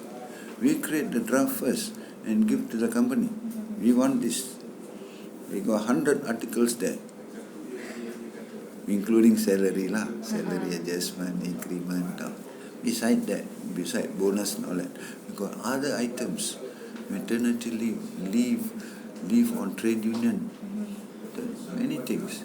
If you look at, you see, when you are doing some training on this thing, you must look at two things. One, the peraturan of the union rules. Another one is their collective agreement. If you look at the collective agreement, they know how the union is functioning. If it's small, little bit only here and there, and they sign it. The union did not address all the issues. If you have a good one, say about 50, 360 articles, the least, then they are aware of all the happenings for this thing. See? So that one I am just briefing. You all can go back to the questions. Sorry, tadi kita awal. Can you introduce yourself, please? I am Nadarajan Manikam. I'm the executive officer in this UNI-MLC. I see. So I was the general treasurer of the National Union of Telecom before, of which Datuk was the president. So dia president, saya treasurer lah. So how long? Kira duit. If you don't mind, can we know that how long you have been with Dato?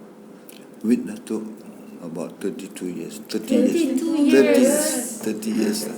That's That's a long time. 22 years from NUT, National Union Telecom, to here. So you see that I've been also associated with so many gabungan, PTTI, just now you said, Postal and Telegraph International. I was there also with him. So many things, kita wujudkan many things together. So a lot of telecom people were associated with this uni first in the beginning. Now we got all the sectors inside. We got 20 vice presidents, 10 main people from all the sectors. So addressing issues about any sector is not difficult for us. We know the subject and we can address it. If the issues arises also is quite common to the trade union movement. Any issues coming on workers. So anything else? Okay, if you don't mind asking, does UNI-MLC receive any funds from the government or any party? No, we don't receive government funds. We have their subscriptions.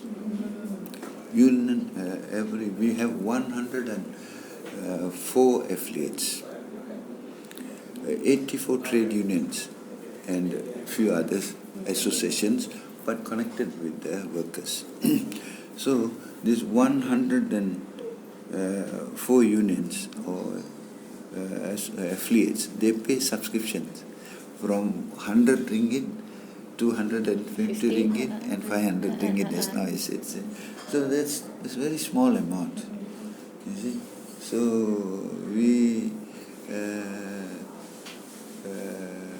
we use that funds for general administrations. It's not enough to do activities and all that. But activities, not receive funds, but activities are sometimes funded. Either by the government, by the trade union department under the Ministry of Human Resources, and other people also, EPF, other people also sponsor some trainings, and we organize it nicely, and we get the advantage is when we organize, our members will be there in full. If we got, say, 84 unions in UNI-MLC, at least 30 unions will be participating in that activity. So our unions, affiliates, always have activity, always. You see? Unlike other organizations, to activity very difficult because no money, no funding. The funding, yes. So anything else? Why do issues among the employees arise? Issues is, when you type something, they look at human error.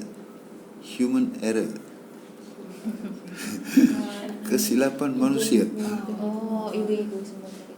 It's like that mostly. If somebody employs, if I'm an employer, good employer, I pay your staff, ask you to work 8 hours, and you are asked to work 12 hours. A good employer will pay the 4 hours overtime. Because the work is only 8 hours according to the normal working hours. Likewise, the employee has got an obligation to do the 8 hours properly. And he's also obligated to do the rest of the 4 hours. Because the company wants to roll out their products in time. That's why they ask you to work the extra 4 hours. You see, if you say, no, I want to go home, I want to see my wife, I want to see my child, something, you cry there, cannot. So, as you said, the smart partnership between the worker and the employer begins there. If you don't cooperate with the company, you say those days, they like to strike this thing, all that. That type of things all doesn't work anymore. You must collaborate with the company. The company also must take care of the workers. If they work 12 hours, what is needed? They need time, little bit time off to eat or to rest, Yeah. all that. They should take care of that. Yeah. That's a good employer. A good employer will oblige the company. Finish the product. If you have to make 1,000 screws within the 12 hours, you have to complete it. When you give to the employer, say, this is my product, finish. The employer is happy, you also satisfied. You have done our target, our this thing. So it's very hard to get people to be like that, except, as you said, you pindah, you punya minda. If you change your attitude, it only comes with a lot of awareness program, training, trade union advice people. You ask the question, why 93% of the employees never join the union? There's a good reason. There's a good reason in Malaysia. Somebody will say, I think all the workers are satisfied. They don't want the union. Yeah? It's not that. Awareness, trade union awareness, trade union rules, the Trade Union Act provides all these things, facilities, you can have representation, you have an industrial court for dispute settlement. Our people are there, 54 people are there. 54 members of the industrial court panels from UNI. You see, so we have also dispute settlements in the Perkeso. If somebody, any of our members or members' children or anybody got into trouble, they never get compensation from the company and all that. It's a cover. Our people are in the panel. Yeah. You see? So these are things that penetration of the labor into all these organizations which concerns the workers. Ada berkaitan dengan pekerja. Mana-mana itu kita. That's why when we ask for anti-rasuah, actually sometimes we think that it's nothing to do with us. No, there's many things to do with us. If we are fighting for somebody come and bribe the fellas and derail the thing. The pekerja loses everything. Yeah. So anti-rasuah is a very important issue. So anything else? Dalam masa labour dispute ni. So will UNI-MLC ask for government intervention to resolve the issue? Yes. Yes. Yeah. Jabatan Perhubungan Perusahaan is one of the main bodies under the Ministry of Human Resources. Before going to industrial court, we must report to Jabatan Hal Ehwal Pekerja. Jabatan Perhubungan Perusahaan. That's the JPP lah. If we report to JPP, within certain period, they will call both parties for negotiations. If that is not settled there, then we go to the industrial court with the permission of the minister. The minister must allow. Okay, this other got married lah. Boleh bawa ke mahkamah. So they bring to the mahkamah. So another thing is bahagian. There's another hal ehwal gaji. That's another place where that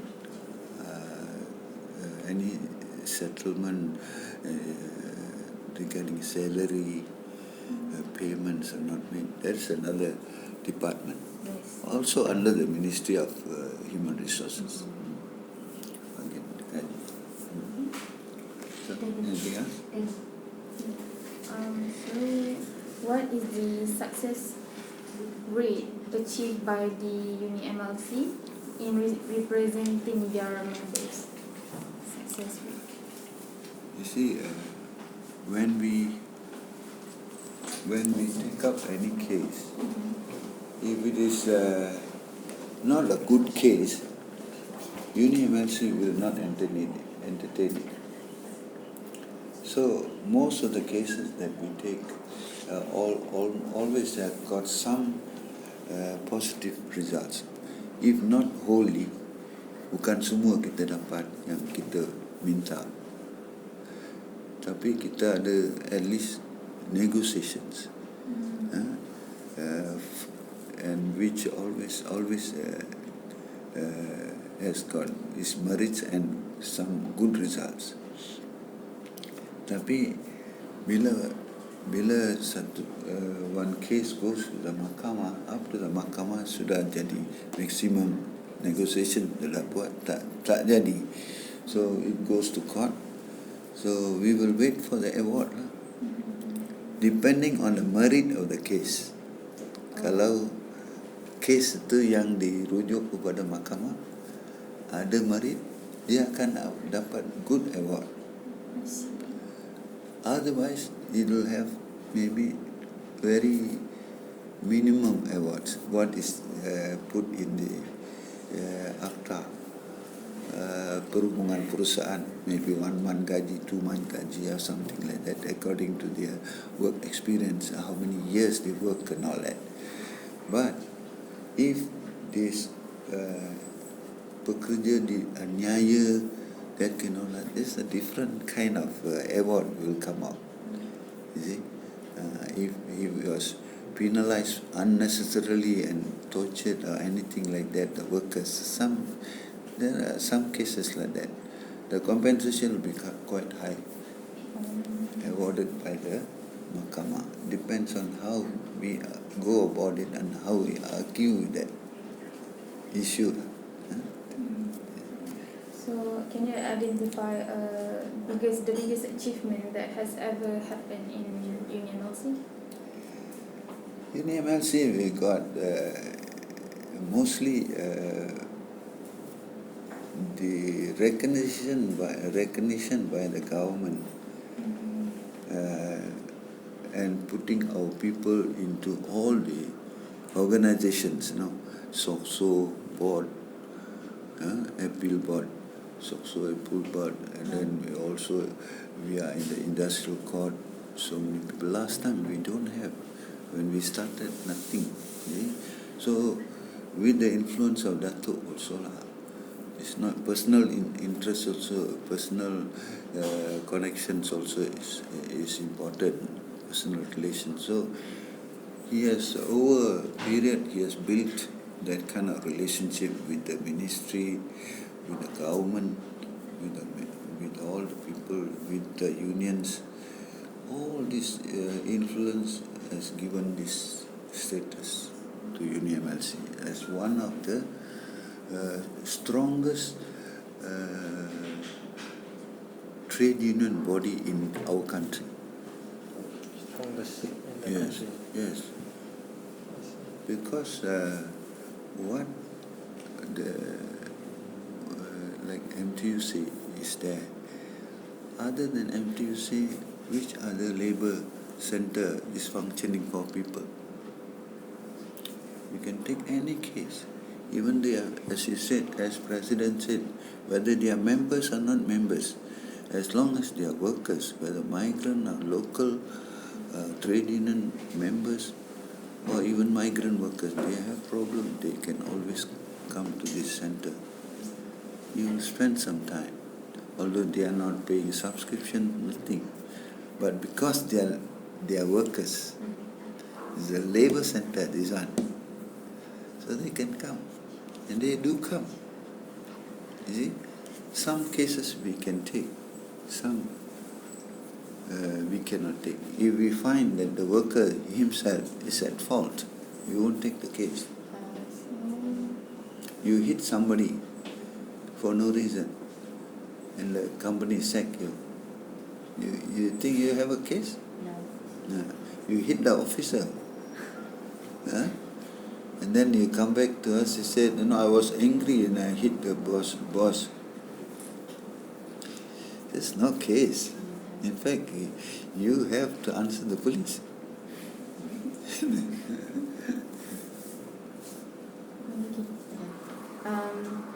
Has UNI-MLC participated in collective bargaining or agreement or been involved in social dialogue or awareness raising with other trade unions for the benefit of the members? What?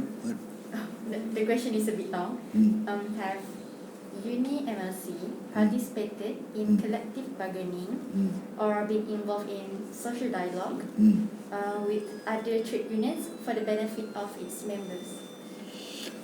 You see, mostly we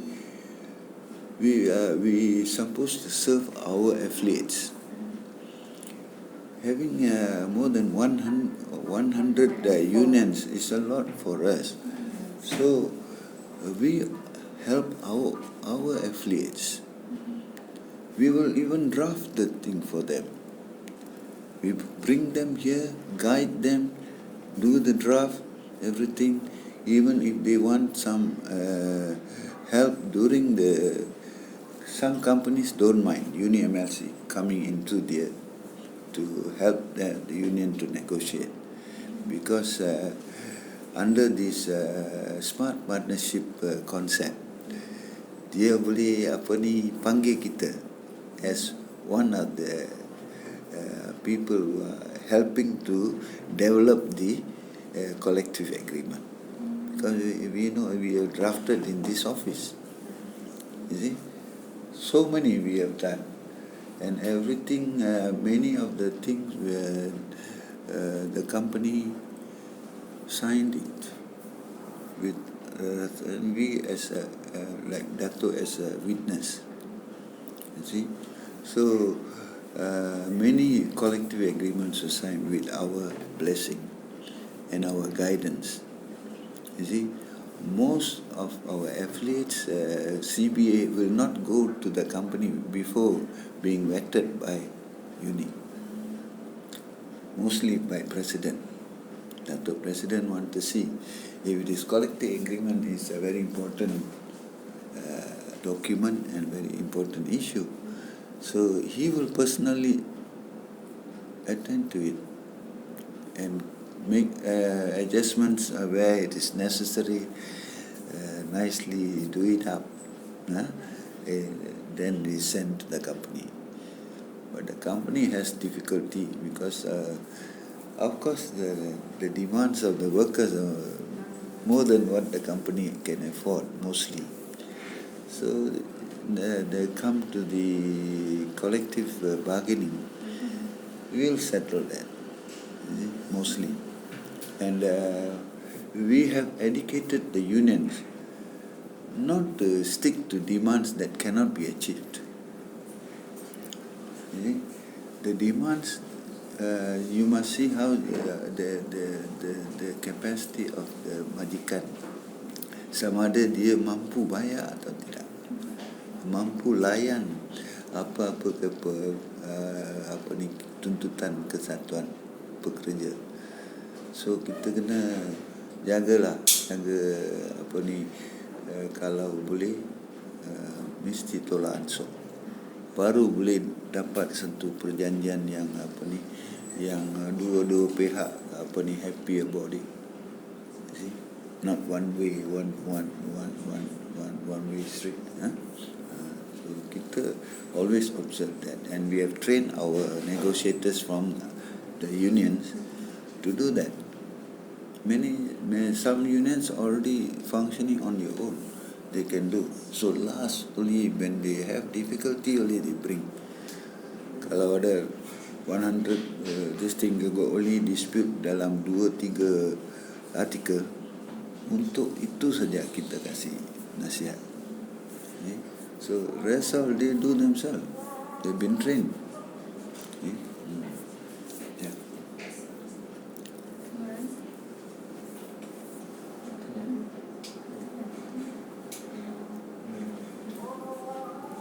Okay. How can a collective bargaining contribute to innovation, productivity, better condition for UNI-MLC members, and maintaining sustainability? Sustainability. Yeah. Okay. Collective bargaining, like President said earlier, you see there are two types of contracts. One is the individual contract between you and majikan and company manager. Okay, I give you so much salary, so many this thing, you start work on this date, finish. That's all. Individual contraction, you see. But when it's a collective agreement, dia buat perjanjian untuk seluruh pekerja dan semua perkara yang ada kaitan dengan pekerja dia buat. Jadi senaraikan semua hal. Dalam satu individual contract tak ada maternity, initial sick leave, ini semua ada. 100 artikel ada. So which is better? Individual contracts, collective agreement. See, this develops. Even the company can plan their administration and their production and even their finances through our collective agreement. Through having a collective agreement with the company, they can plan. Okay, we're going to have 100 workers. This is the amount needed to make sure that they are comfortable and working. They are paid monthly. All these things. When you have a collective agreement, when you have individual contracts, and you have a very large number of workers, which is not healthy, there will be a lot of favoritism. Yes or no? When 100 types of contract, they give you $50 more. It's for like $10 only. That kind of thing. That's the problem with having individual contracts. There will be a lot of favoritism, a lot of abuse. I know some company asked them to sign 1,500 pay. Tapi inform them your pay is not 1,500. You sign for 1,500. They give 1,000 only. Sebab dia nak kerja, tak ada kerja lain yang dia tahu buat, dia sign. That kind of abuse is called individual contract. Kalau collective agreement, this grade, you have salary structure. So no way they cannot cheat.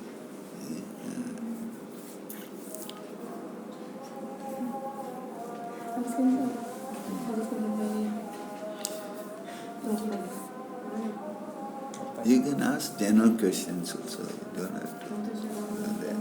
Also, during the collective bargaining, is it possible for wage rates such as salary, bonus, etc., and other working condition can be changed? They got this can be changed halfway. After signing also can be changed with the additional agreement or separate agreement. They call it addendum to the agreement. Will be registered in the industrial court. Adjustment if agreed by both parties, union and union and company or employer lah. Kalau dia cakap they can only put an addendum to the agreement, but must be registered with the court again. You see? So what Industrial court. So what can UNI-MLC do if the employer refuses to negotiate or appears not to be negotiating in a good faith? Oh, they don't want to Oh, negotiate. They don't want to negotiate is they normally we report to the industrial relations department. They got periods within 20 days. If they don't reply, we report to the industrial relations department. If even after that also they don't want to reply, they got another duration, almost about a month, in the akta perhubungan perusahaan. Kalau the department, under the kementerian, Jabatan Perhubungan Perusahaan, they will call. You must attend. If you are a majikan, I'm the ministry. If you don't reply to me within this thing, and the union go and complain that still this guy is not coming to your this thing and all, what action are you going to take? They will say, okay. They will, without consulting the company, they refer to the court, industrial court. So they actually in a disadvantage. Dia kalau kementerian panggil, you mesti pergi. By law, you are obligated. Employer is obligated to obey the rules if you want to operate in our country.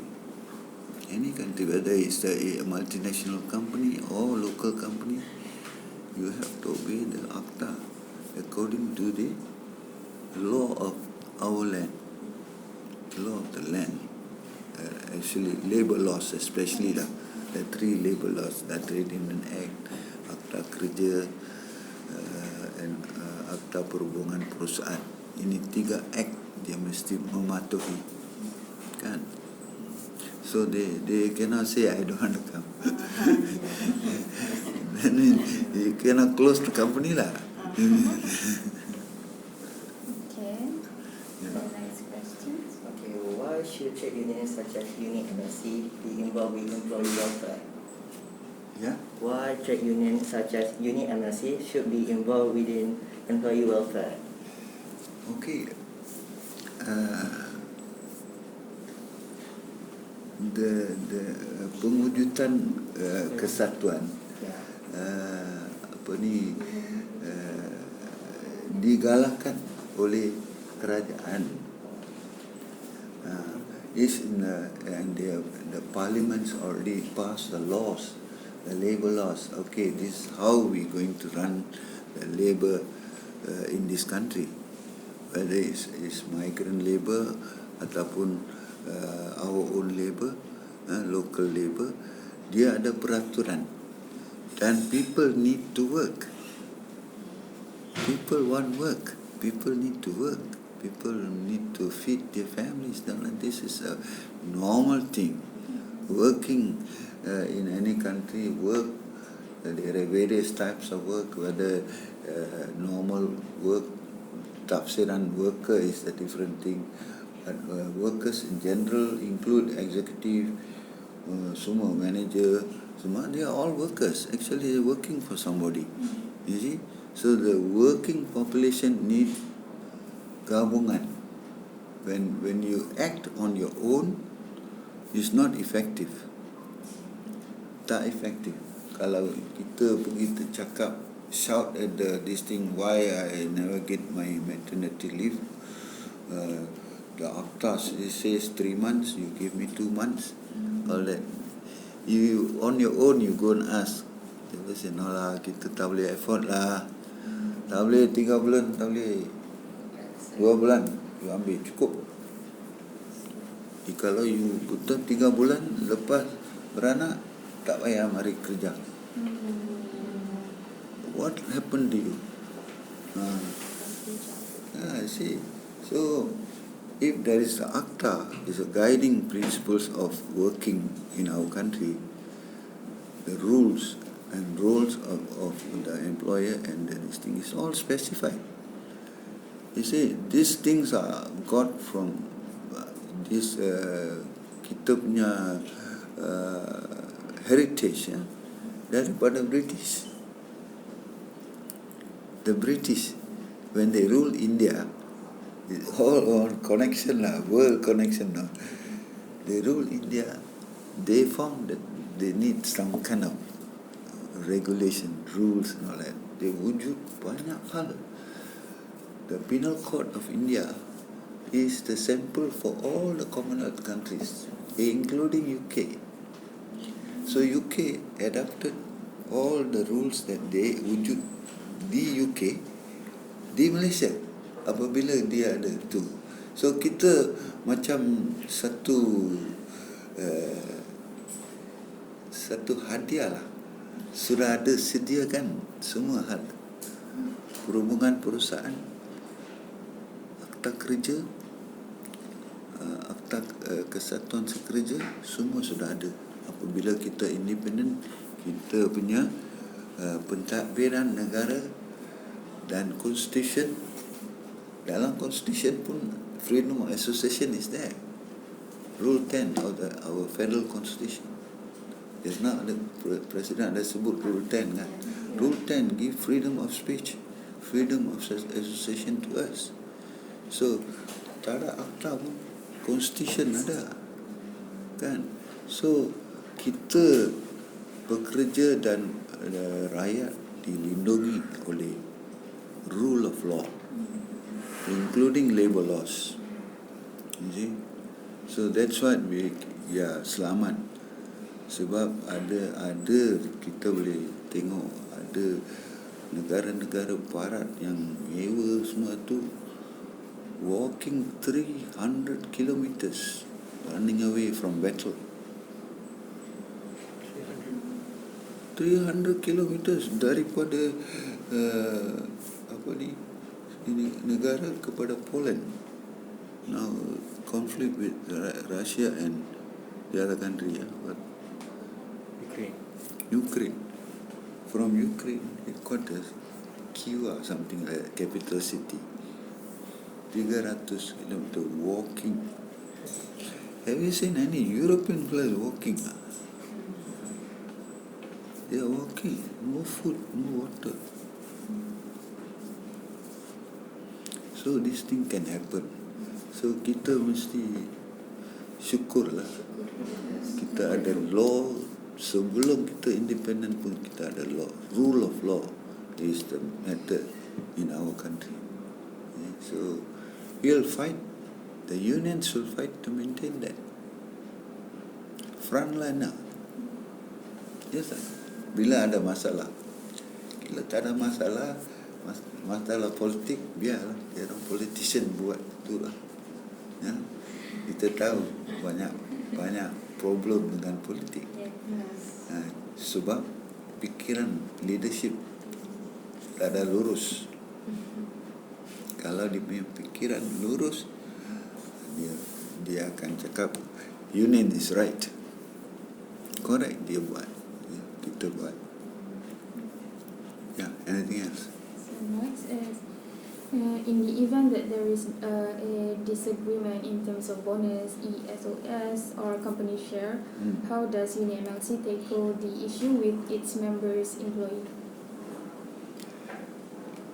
You see, the dispute settlement, whether it's bonus, gaji or anything also, has got must have a sort of a framework within the company union. Within the industry union, if it is the industry union, the national union, all industry lah. Kalau enterprise union, within the enterprise. We take for enterprise union lah. It's easy to deal, easy to understand lah. Enterprise union, bila ada dispute dengan bonus ke apa ke, they cannot picket or anything like that. The moment the picket law in our country, you must give one notice. Within the month, many things can happen. You see, but UNI-MLC doesn't encourage that. They encourage negotiations, smart partnership. Kalau dia cakap, say union demand is for 2 months pay, everybody, all the factories are paying 2 months pay. Some even paying 4 months bonus.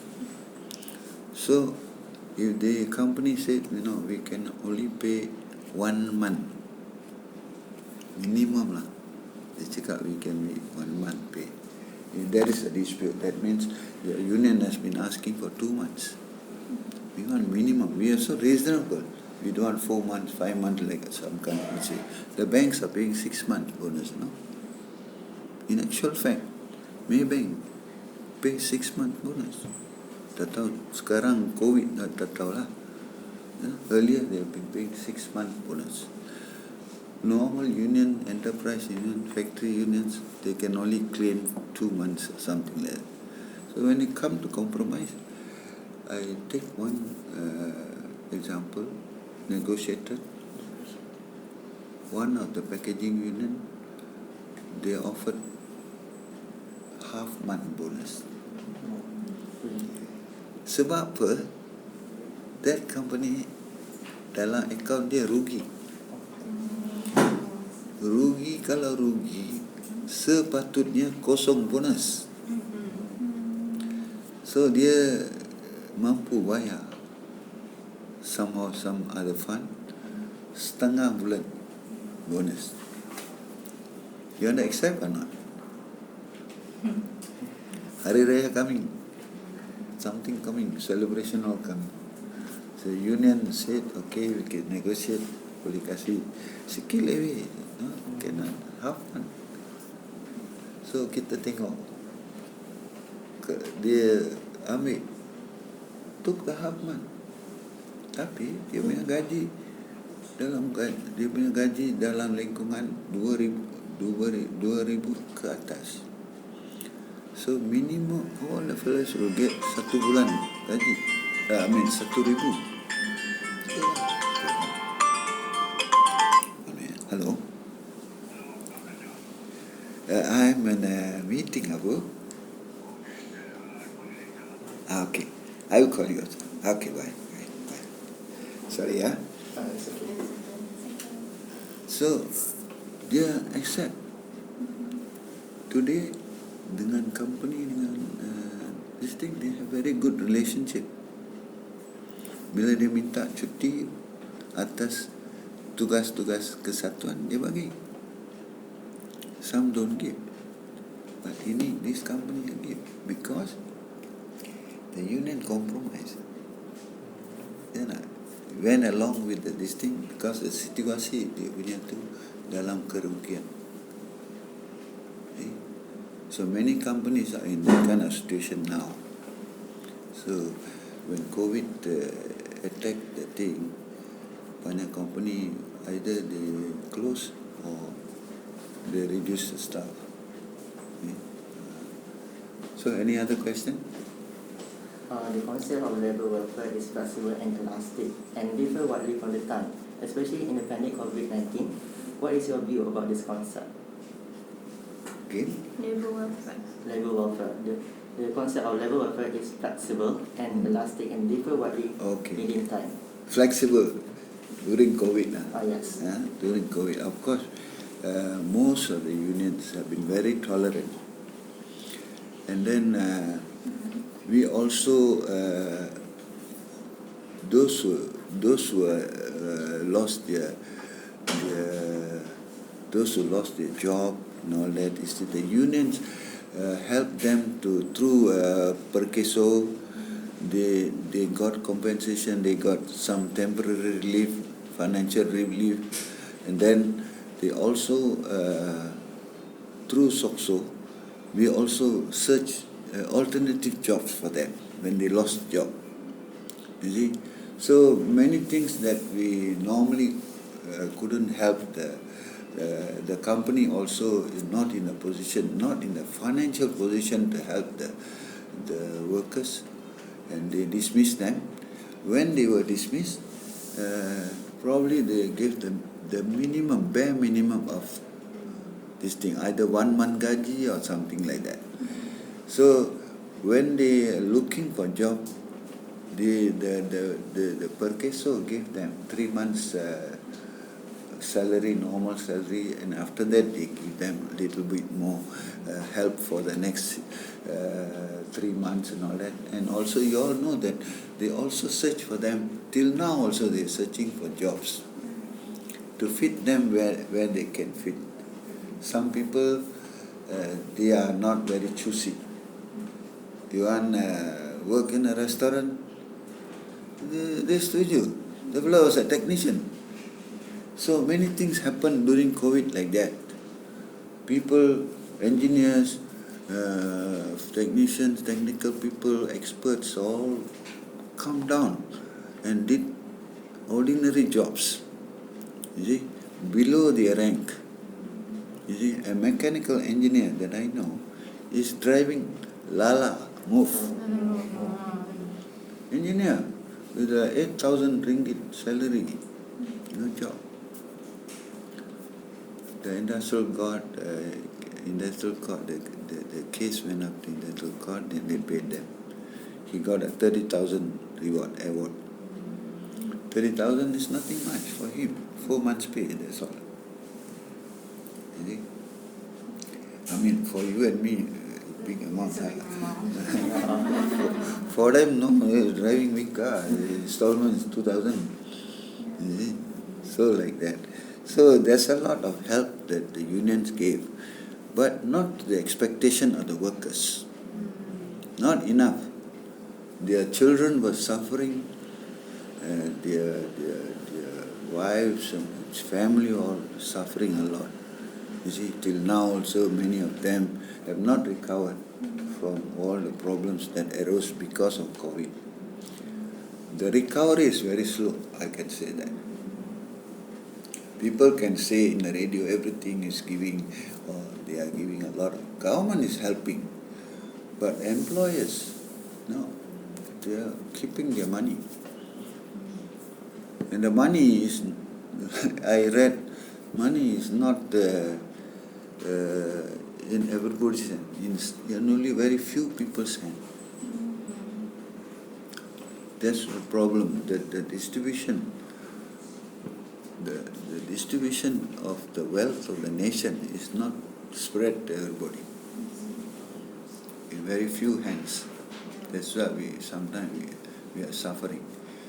It's not the same situation in some of the good countries, European countries, Finland, Denmark, even in UK. They're not so badly off. In Germany, they are paying 2 weeks once pension, those who lost the job, because they built the pension fund so very, very rich that they can afford to pay them weekly, 2 week once money. So, but I think we will come to that stage if we are disciplined and we have a good government, stable government. Stability, political stability is one of the keys to economic stability. You destroy a country if you have politics. Luckily, I think we have a king. If we don't have a king, we would have been finished. 3 prime ministers changed within these 2 years. If we had no king, what will happen? We will fight. They'd go to the military and find some military people just take over. It's already happened in Burma, in Thailand, and so many places. Because we have a king, he will decide. Look like he got no power, but he got power. He got influence and power. All the sultans. So that's a good thing that we inherit from the past. So anything else? Second last question. Does UNI-MLC emphasize and promote the quality of UNI-MLC members' health and safety in the workplace? And how does UNI-MLC address the issue, the health and safety issue to the members? Yeah.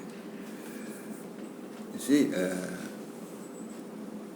collective agreements are one way of putting our workers' interests for safety and health and environment into that system. Earlier, we have no stress on this, They don't stress on this safety, health and environment. Was very foreign to us. Bukan kita punya plate of rice lah, they want. Even the majikan don't care about that. Now there's a stress. Health, safety, health and environment has become very important to us, to Malaysians. And every collective agreement we are going to put these things into the agreement. That not just treat the workers like that. You must make sure they are healthy, environment, working environment is healthy, and their always safety also is assured while working in the district. Of course, when you are outside the workplace, the ACTA covers many things. The safety while going to work and coming to work. These things are covered by SOXO insurance. You see, so when you contribute your company and you contribute to SOXO, is one of the best things for the workers. It covers many things, But environment, work safety inside this thing is the company's this thing, because now we are encouraging the union officials like the general secretary or the president to be in the safety committee, company safety committee. That is a great help, so that not everybody can do. Supervisor can ask. You are a clerk, they ask you to take all the rubbish.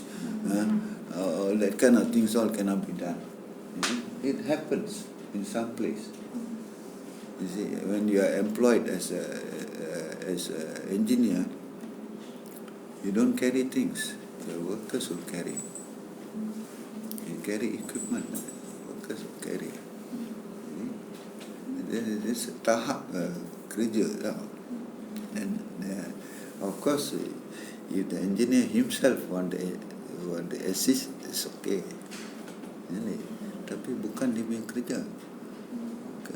You have to have stages. That's what when it's draw agreement, dia punya gaji ada tahap. Ini senior technician ni, worker artisan sini, labourer sini. Labourer pun ada, pekerja am. Now they don't say labourer lah, pekerja am. Ada 4 stage.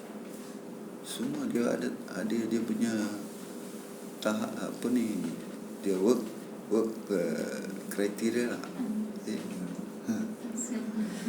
So I hope you all had a good session. So if anything that you all this thing, it's just email lah. Send email or WhatsApp. And in case of any doubt or anything that is still lingering in your mind, can ask us. Okay. Thank you so much. Thank you so much. Yeah, and come. Here got toilet, down also got toilet. It's okay. Ada sampai tu boss. Okay. With the boss. Yeah, with the boss. Nanti lah. Okay, 1, 2, 3. Okay. Okay. 1, 2, 3.